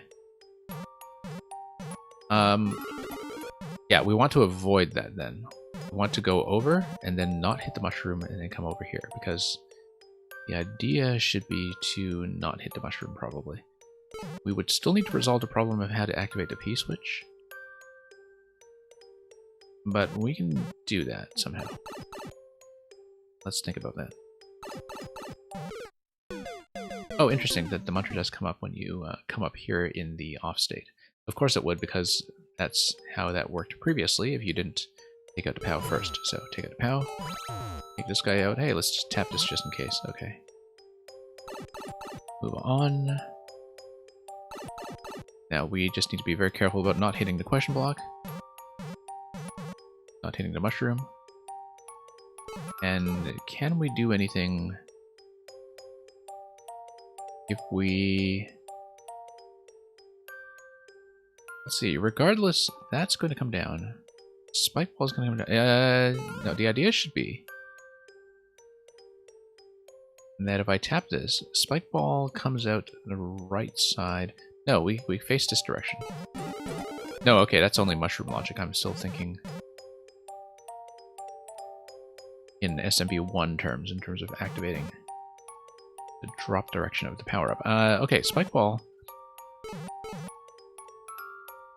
Yeah, the idea was to have the spike ball smash this, but I don't think it's going to do that regardless, even if we do activate mushroom first. Let's back here and see what else we can do.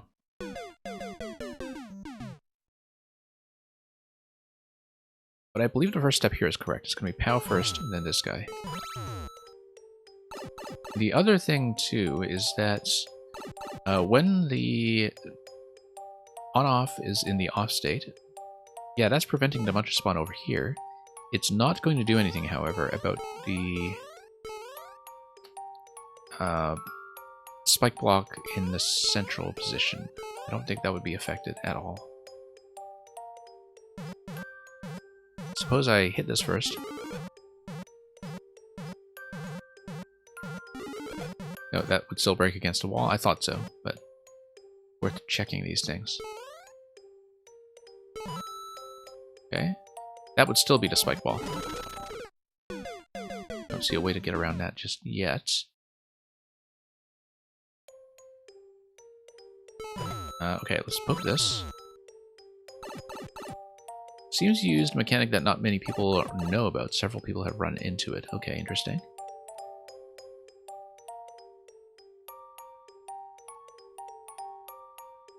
But, you know, I mean, one of the good reasons to play Trolls is you just have a learning experience.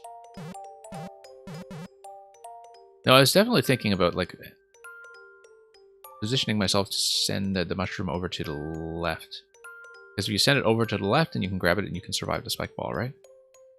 Because the way that SMB1 logic worked was that your position going into the power-up activation would change the mushroom direction, but I didn't think that was in Maker. That would have been my first instinct, is to check that.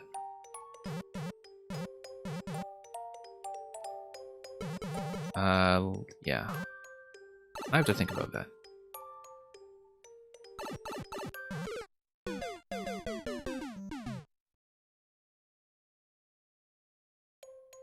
I have to think about that and probably just poke around with it a little bit more to experiment. But I think I have the right idea. I do not want the spike ball to activate, because the spike ball is always going to send a mushroom in a certain direction. The question is, am I able to send a mushroom to the left? And I need to make that happen somehow.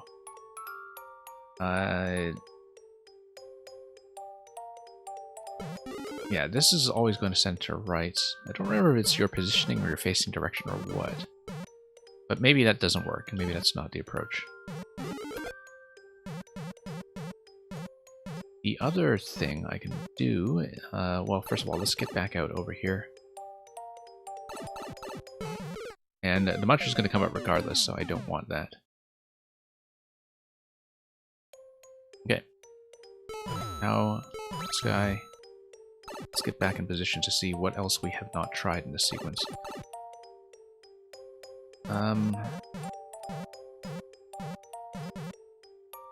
Yeah, I really did think that manipulating the mushroom direction would be the way to do it.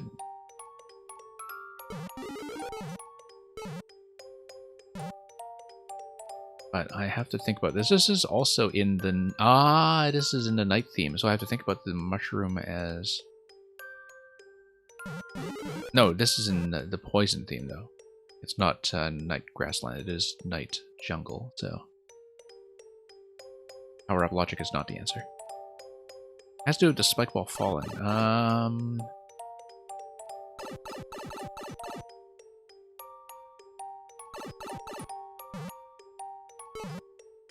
Let me think about that, because I have tried this with this activated and this not activated.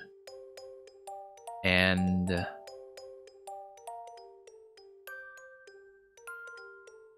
yeah, I'll have to think about that. Because I have played it quite a bit with, you know, chained activations with spike blocks.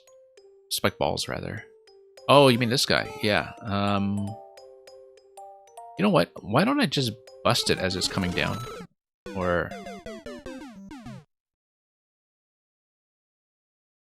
yeah, if I just make contact with it... hang on. We'll need to play around with that location and see.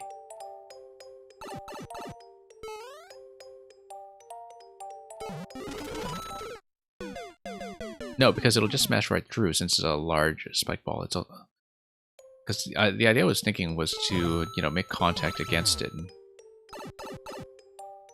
bump it. Maybe I'm just being too slow on this. No, it's not it.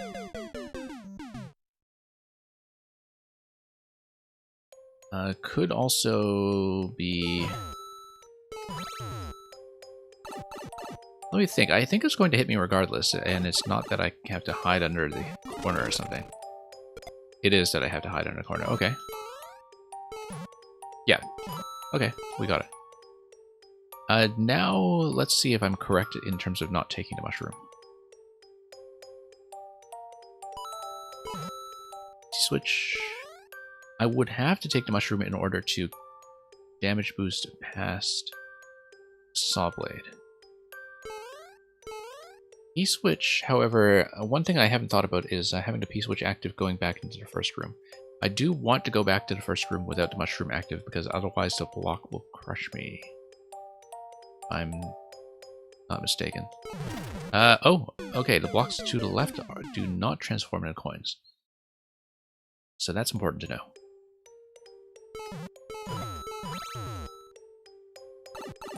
Alright, let's just continue and see what else we can do here. Okay. Maybe I do need to grab the mushroom first then, because otherwise I don't see a way that I can get through the Sawblade. Yeah, because the spike ball comes up. On the other hand, the spike ball comes up and it's going to break some of the bricks for me, so... See, I'll do it a few times without the mushroom first because I feel like the mushroom is a trap.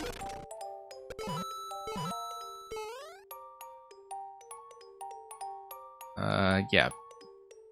We want this to break. That's right. Okay.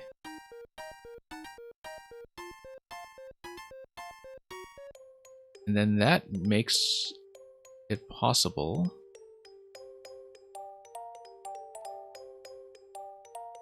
Oh, I'll need to think about that. Because let's say we go back through the pipe and then come back. This is now broken. But we would need another P activation in order to get through the right side there. So let me go back. Go immediately back through the pipe. And see what we can do with this state change here. Okay, so now we're able to grab the mushroom. And then we're also able to hit the P in order to get into the right side.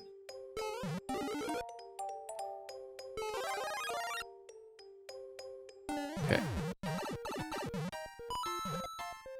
Okay, we're through here. Yeah, that looks wrong. Okay.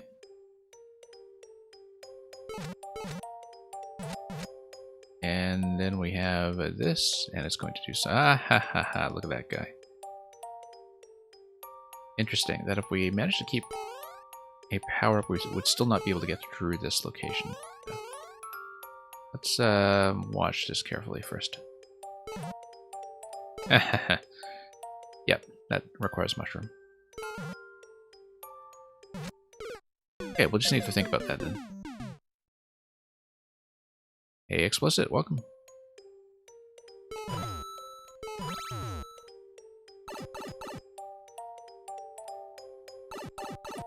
Okay. Same idea as before. We hit the P-switch up here. We let that break, and then we do the direction here. What if I come back here while the P-switch is still active? What changes? Oh, P-door, look at that. Okay, P-door. P-door, come on.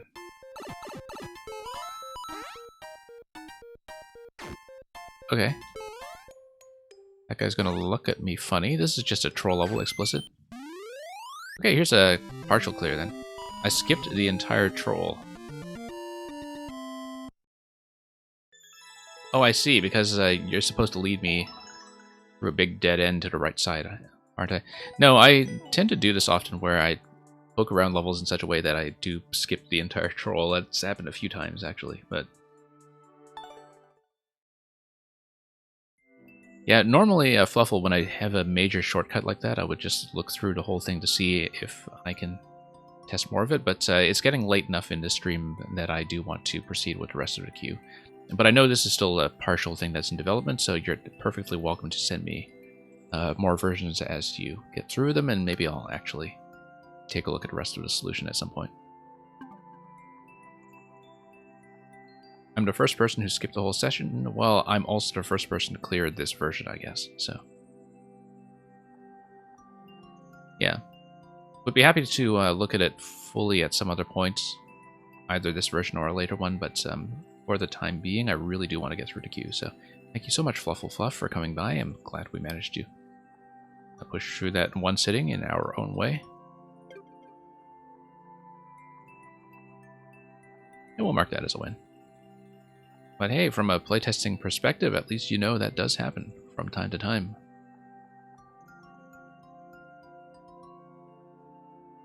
Awesome Lamp, if you are still here.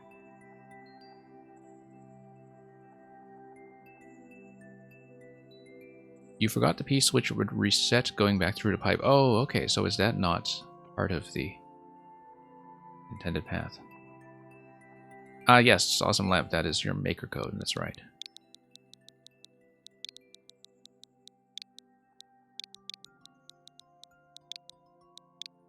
Yeah, I know that's not quite as useful as a full playtest would be Fluffle Fluff, where I map through the whole thing, but that's just happens with trolls sometimes, right? Where you have things that are 50-50 and the player just picks one.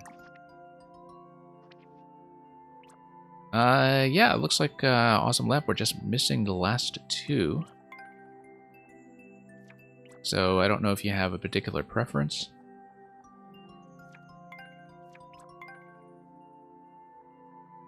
Uh, 3%. Yeah, either one's fine. Maybe just for expediency, we'll play the most recent one first. Explicit 200, it's kind of a mix of experimentation and also a lot of information sharing. Like, I've learned a lot about mechanics just from playing a lot of levels like that, and people do circulate a lot of information about the kind of background rules and interactions of the game that naturally lead to the development of new tech. Anyway, yeah, let's look at this one, House of the Unseen. It's the easier one of the two, and we'll see how it goes. About a 2-minute record, though, so it's not like it's short.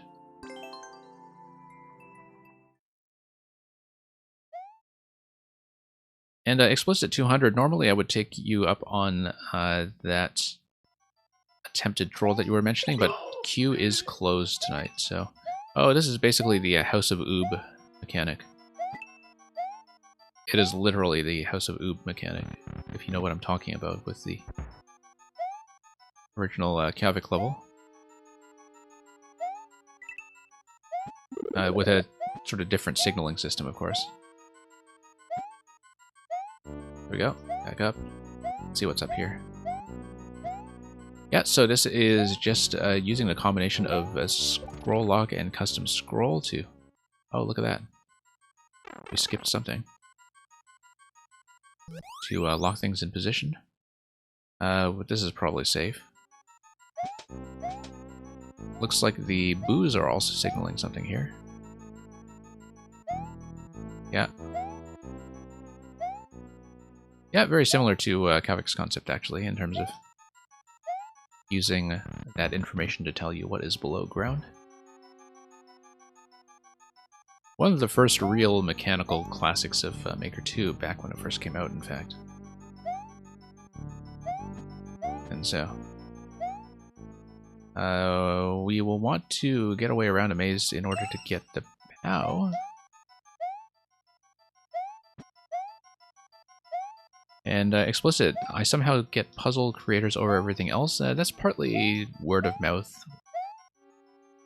And that's partly because there are a lot of streamers who just don't do puzzles, and so if you're a puzzle creator, gradually you just wind up locating the streamers who are open to the idea, and so I do tell people that I will do puzzles, and so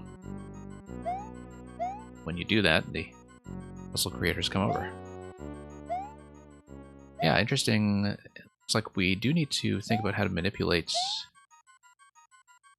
some of this stuff. Yep, that's right. That is correct. But yeah, I enjoy puzzles.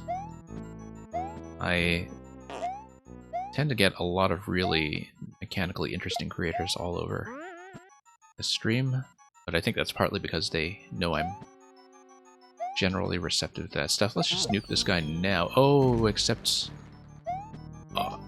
I might be out of... no, spawning range is not an issue because I outright killed him. When you kill something, spawning is not the same kind of problem. Interesting that you had a checkpoint in that location. I guess it's kind of dead center vertically, so I'm thinking about whether respawning from that checkpoint would manipulate your positioning going into this room, but I think you're fine. Looks like you have the skull telling you that the pit is death and that I need to land on top of whatever the boo is signifying. Now, you're not required to take the spring, obviously.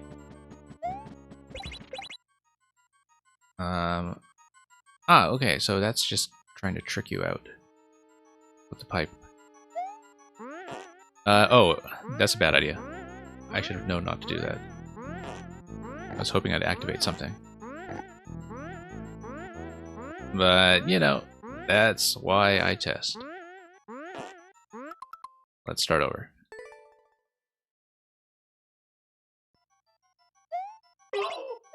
Yeah, 20% clear rate on this level, and of course the first thing we do is we block it. This is not a troll, I just blocked myself.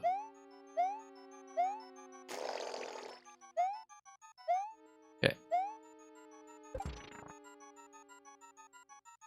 Going to break that scroll lock vertically. Whoops. Left side. Left side.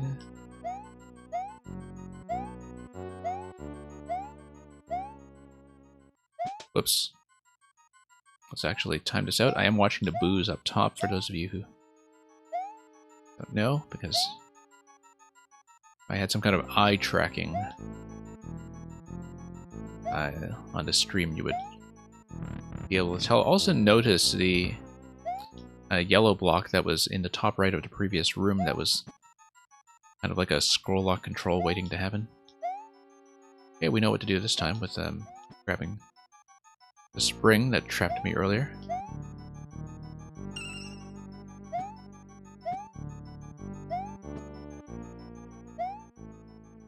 Then we'll come up and do the maze.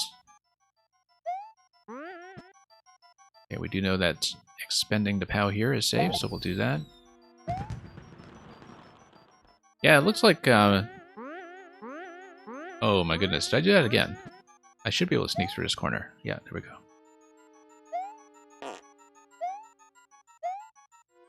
Given the placement of the checkpoints and the availability of the spring here, I could kind of tell that maybe the segment post checkpoint was not tested around bringing the spring with you. Whoops.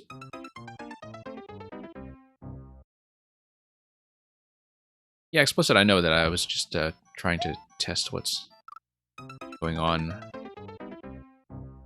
And, you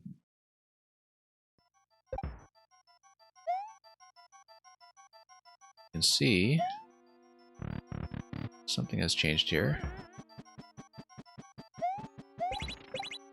Okay.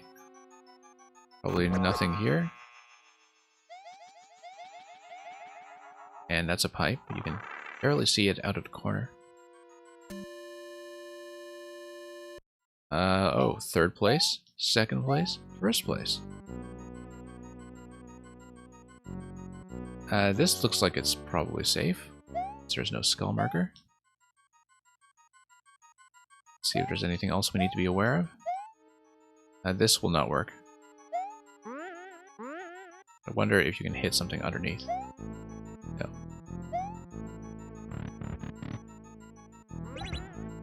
Okay. Yeah, that's what it is.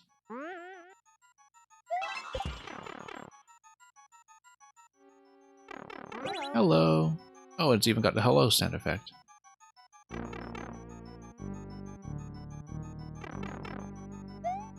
Okay, back to this room. And now it's a POW. Okay. POW is going to take me to the same room, perhaps? No. But the scroll lock has been broken on the left side, and so, yeah, that's going to be content. Oh, look at that. The boo's on a mole. I don't know that I'd seen a boo on a mole before, even after all this. Whoops, Mario Maker. That was accidental. I just want to come back this way. Hello. And then you have a bit of portraiture here, ding dong. And yeah, this is just a picture that's showing me what is going on the lower level, and so I want to use the POW and the spring tandem somehow now that I have that information in order to get a key. The way to do that is to take the POW and the spring and put it in this location, POW on top of the spring. That will get me into the yellow pipe. I don't think that's enough distance to work with, but oh yeah, it is. Oh, wrong way. Want the pipe on the right. Yeah, well, explicit as far as trolls go. I would not consider this level 1, but if you want to be a troll creator, that is a very well-developed art form. Requires tons of playtesting, for sure. And very good understanding of player psychology when it comes to what people are likely to try. And moreover, what people are likely to try first.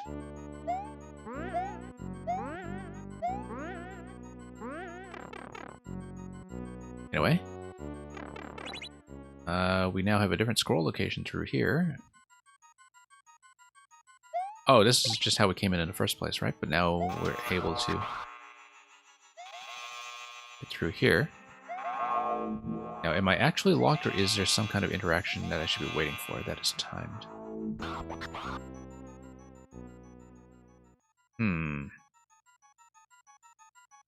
Interesting. Maybe I am locked. Okay. You did not think going back to the pipe was a possibility. Okay, well, that's why we do playtesting. But if you didn't think going back to the pipe was a possibility, why would you give me spring plus POW? Because, like, when you give me spring plus POW like that and show me that in the portrait that you have access to both items, that's literally the first thing I think of doing. Yeah, I guess you just need to move the pipes higher, I guess, in the area of the two yellow pipes. Although I don't know if you can do that, given that the pipes are probably placed because they affect the camera location coming in, right? That you have everything where it is when it comes to your entrances into each room based on considerations of camera manipulation. So I don't know if you have the flexibility to make that change, but you should consider it. But, you know, that's the kind of thing is the reason you send me stuff is so I can find things like that. I am, of course, once again going to try to take the trampoline with me as well.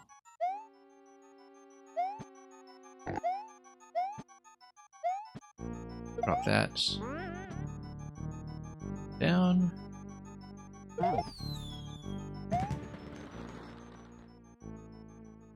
Yeah.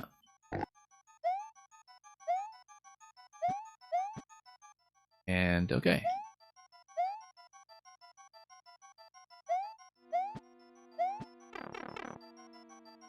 Yeah, because we got one pink coin earlier. Let's try to... Oh, I missed. I was once again trying to smuggle the spring with me, but I just missed the boo. Or missed the thing signaled by the boo, I should say. terms of the cloud positioning.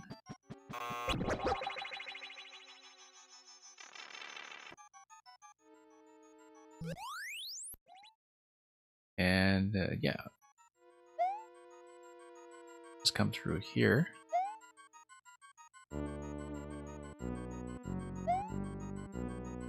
No POW yet, okay. Yeah, you need to do the spring first, and then that will dispense to POW because of the change in on-off state. Also because I needed this. Right, because I'm still looking for the second pink coin. That's the objective here. I had perhaps forgotten that. POW is there. Let's sweep this a second time just to be sure. No, you already have that. Okay, that's interesting. Because that way you can take this through with you here. Now, that's broken on the left side, but then you can have... Why is that an awe? I've got the second coin. Oh, I see. It's just reverse psychology. Now, I'm obviously going to take some object through the key door with me. POW or spring? I think spring is going to be more useful. But, of course, you do need to test against them both. Exit.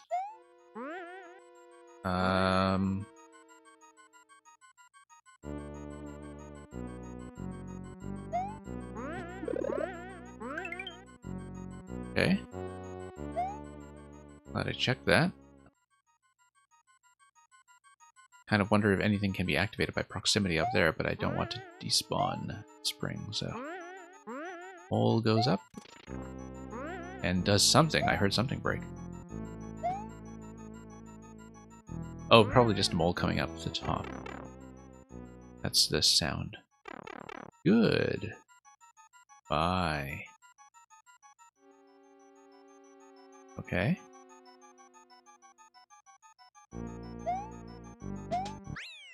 Yay.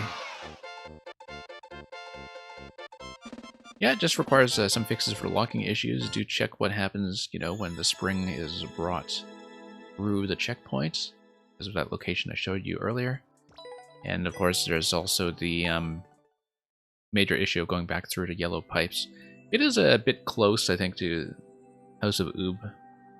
Like, very, very close in some ways when it comes to the scroll lock segments, but the puzzle sequence near the end was pretty good.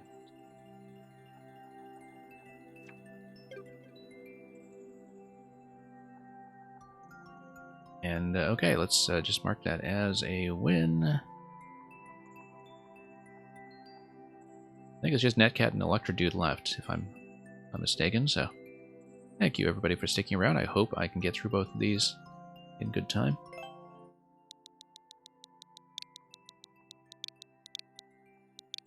FJK 0YG.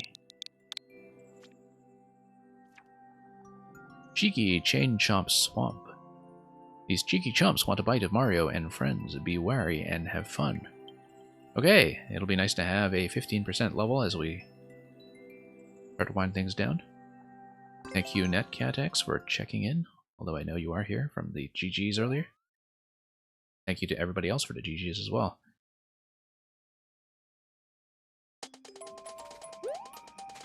Hey, cheeky chain chomps. Oh, I see. It's a big chomp that we just entered. Sometimes I don't pay enough attention to pixel artwork, but that is what's going on. Oh, there we go.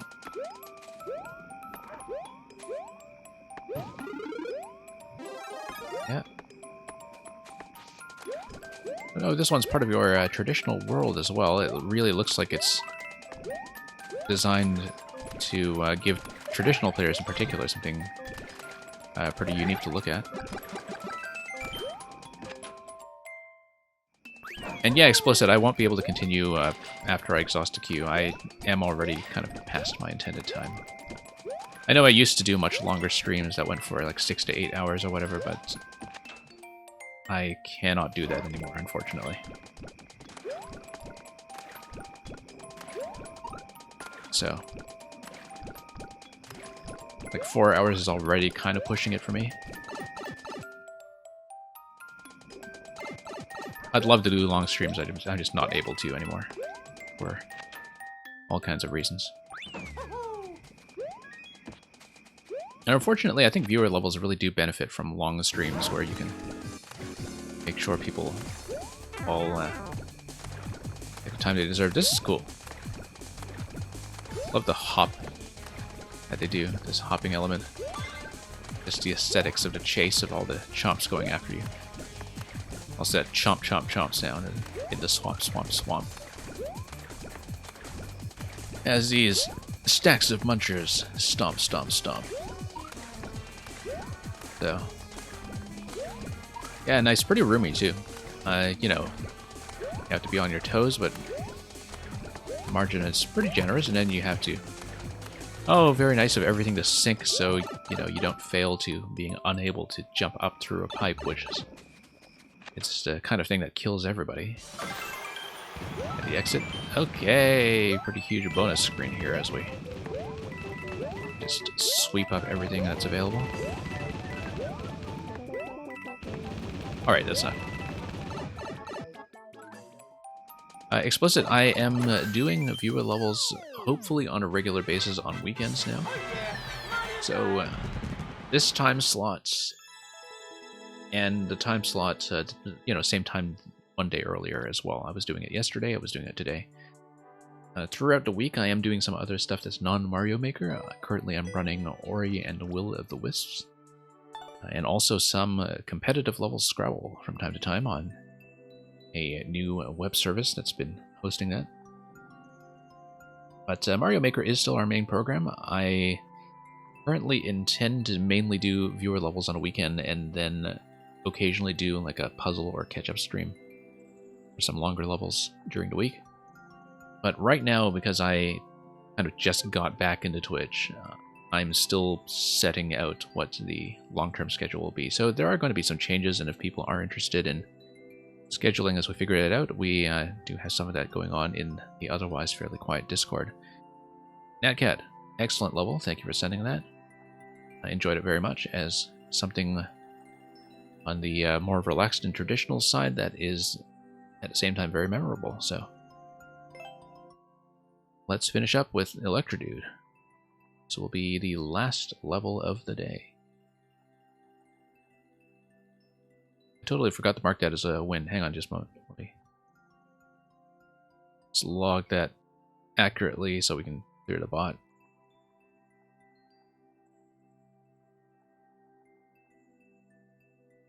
And Electrodude is going to be 1YD TC6 WG. Crazy Cactus Chase. These Pokies really want your hat. Better start running.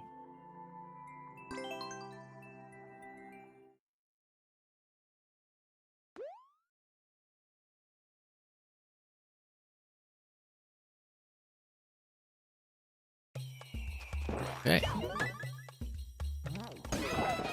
And yeah, you better start running. Oh no! This does look familiar, actually. I wonder if I did play an early version, maybe? Because if you made it back in October... It does look kind of familiar. Oh But no! maybe I'm wrong.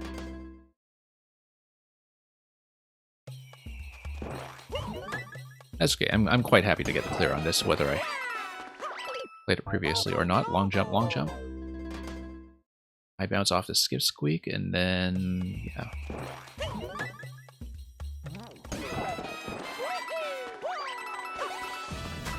Maybe I broke some early version of yours. Whoops. High jump, of course.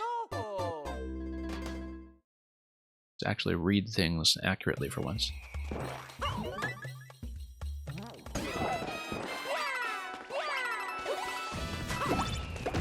No. Oh no! Starting to get my jump buttons confused, which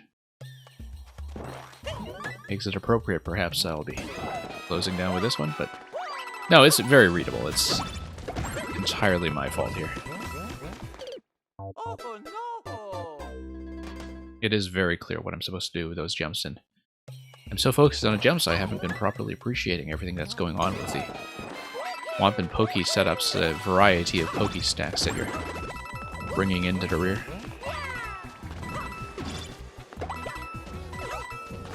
Whoops. Oh no!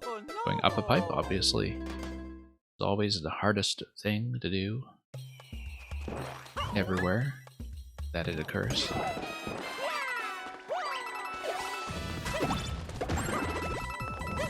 Up we go.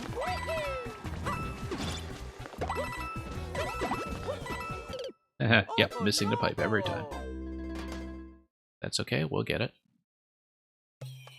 We'll get it with a little bit of practice.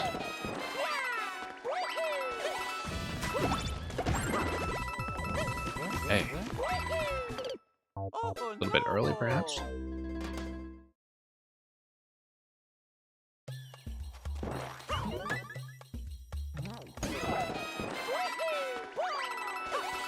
And up we go.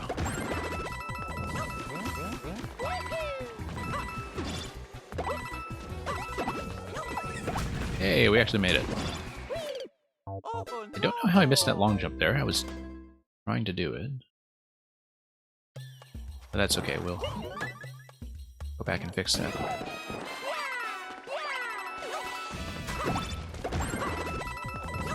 And yeah, very readable all around. Once again, jumping a little bit early, actually. I can see that I'm missing the pipe slightly to the left of the entrance.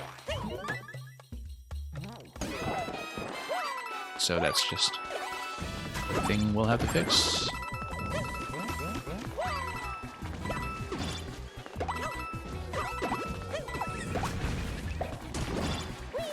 I don't know why that long jump's not working out. Thought I was doing okay directionally on the D-pad. I'm using my good D-pad, so it's not going to be an excuse. Like it usually is for 3D World. Nope. Oh no!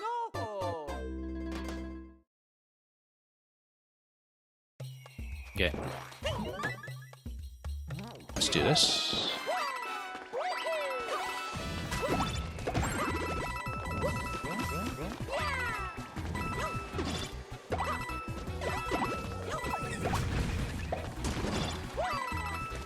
Okay.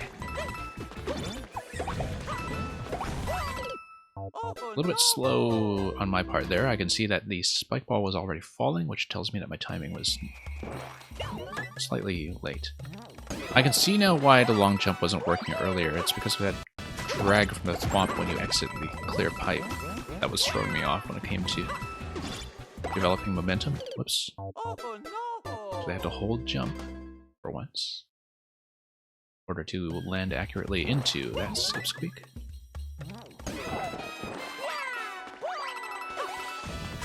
Pop that, pop that, pop that.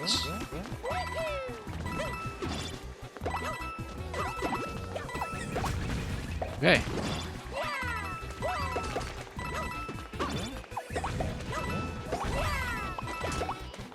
Yep. I did see the down arrow and was going to crouch into that, and just missed.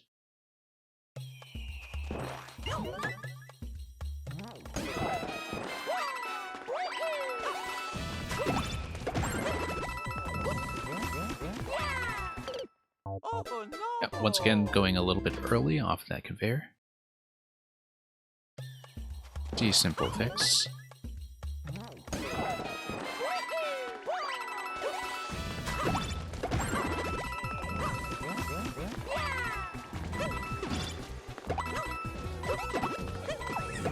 And here we go.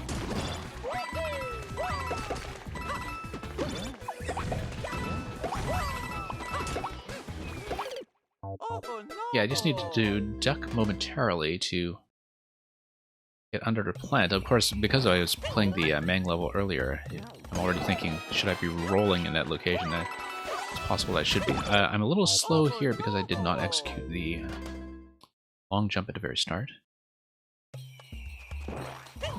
Probably did need to roll forward under that piranha just to get a bit of extra distance. There's no risk to doing that on top of the conveyor belt, I don't think. Does seem like it might be the right method. Let's just get back there and we'll see.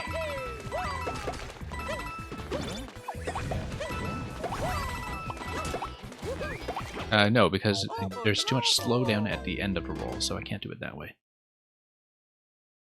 Yeah, because you kind of stop at the end of a roll, and at that point, it's going to be an issue. Had a bit of a slow takeoff at the start, I think that was the issue there.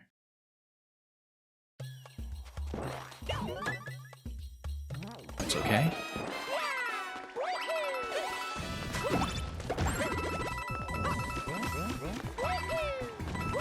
And tap, tap, up, nope. Oh no! That's a miss.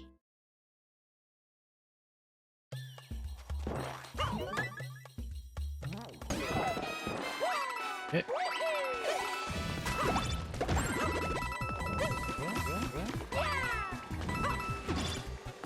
Yeah, pretty straightforward, just some mistakes to clean up here and there. I think it's mostly reaction time that's killing me. I was a little bit late on the takeoff there. Didn't quite get the jump arc I needed to get through that slot between the skip squeak and the spike ball.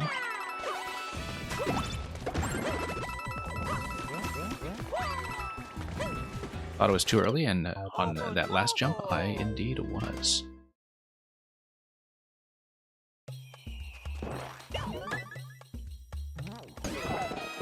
So, yeah.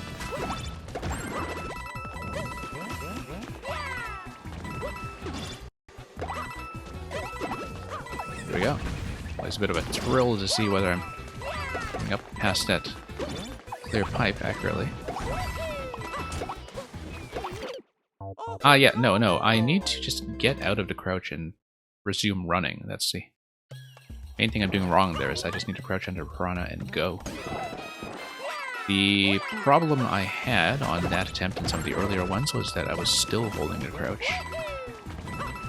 That's just the thing we have to repair.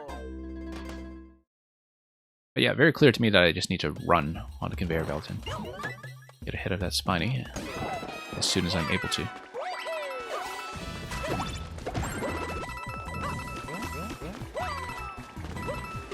Once again, it's not even doing the read that's the problem I'm running into here. It's mostly just reaction time when it comes to dialing in the inputs. So, that's Mario for you.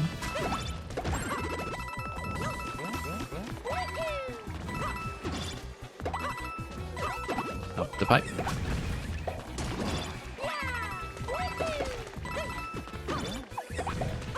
Yeah. Generally love that visual idea of the Pokey Chase. Is the swamps that are pushing them all over the place, but having that moving wall, kind of a nice concept.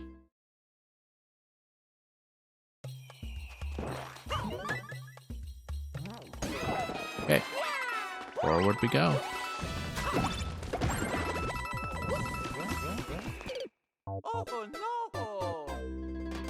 We'll hopefully be able to finish this soon. I can't stay on for too much longer, but I will want to get through this.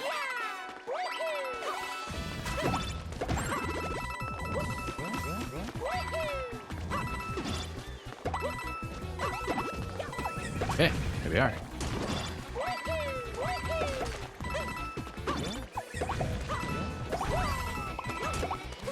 Nope.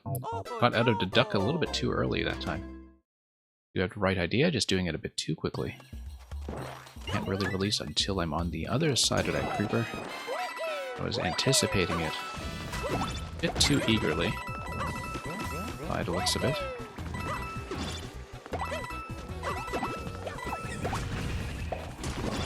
And forward. Oh, whoops. Late on that jump this time.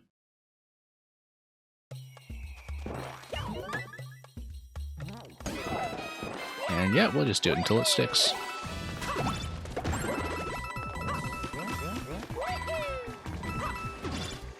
And up again. And up again.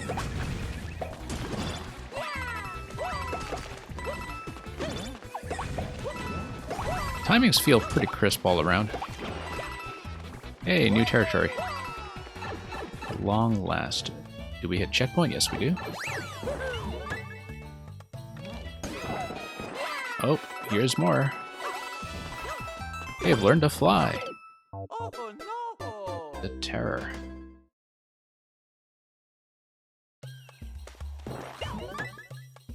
They've learned to ride twisters anyway. That's certainly a start when it comes to achieving lift.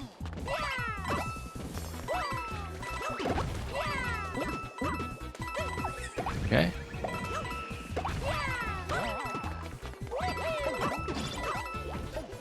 Nope, that's a long jump. Oh no! Yeah, pretty gentle read for the most part. Sometimes I just don't execute long jumps when I am required to. Oh no!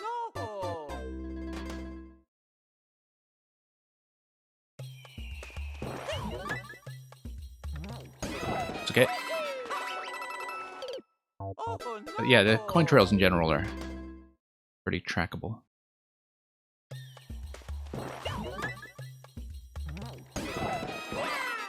Oops. Oh no!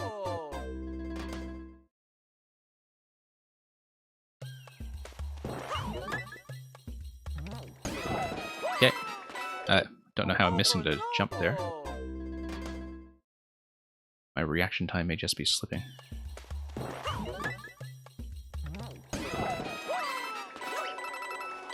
Oh Um, no! Going a bit early.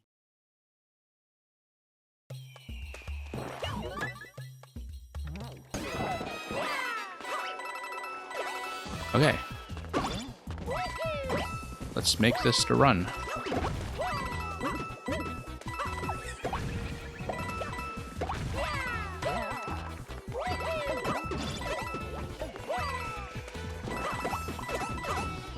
Down we go. Nope, that's supposed to be a long jump off of the top platform. Quite close, though.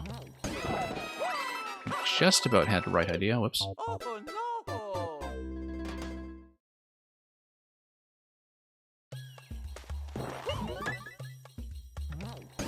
Getting decently close to what we should be doing.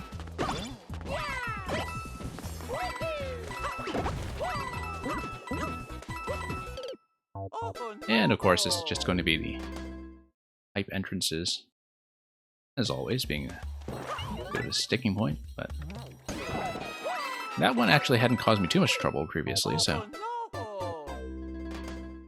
we'll see if we can just make the appropriate adjustments as we wrap this up. Oh no! Not quite.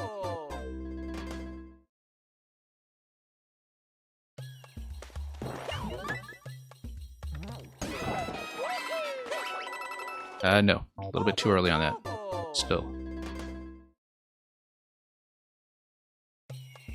As always, it's just insufficiently trusting the coin trails. There we go, much better.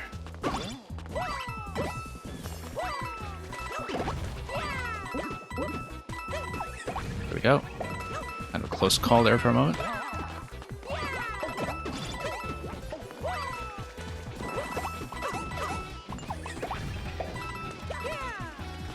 Nope, that was a bit of a fluff. It was supposed to be 2 long jumps in a row. And that would slam me right into the POW, right under that threatening looking B. Oops. That should be exactly what I need to just clear out that location. And absorb whatever comes next.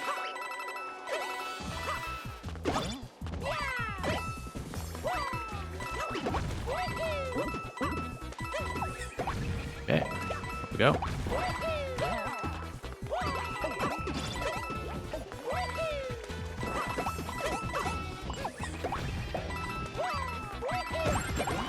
Okay, now what? Let's not die to that. That would be terrible. Oh, pipe. Okay. Nearly died to the spike right there. That would have been a terrible place to go, but that's how we play.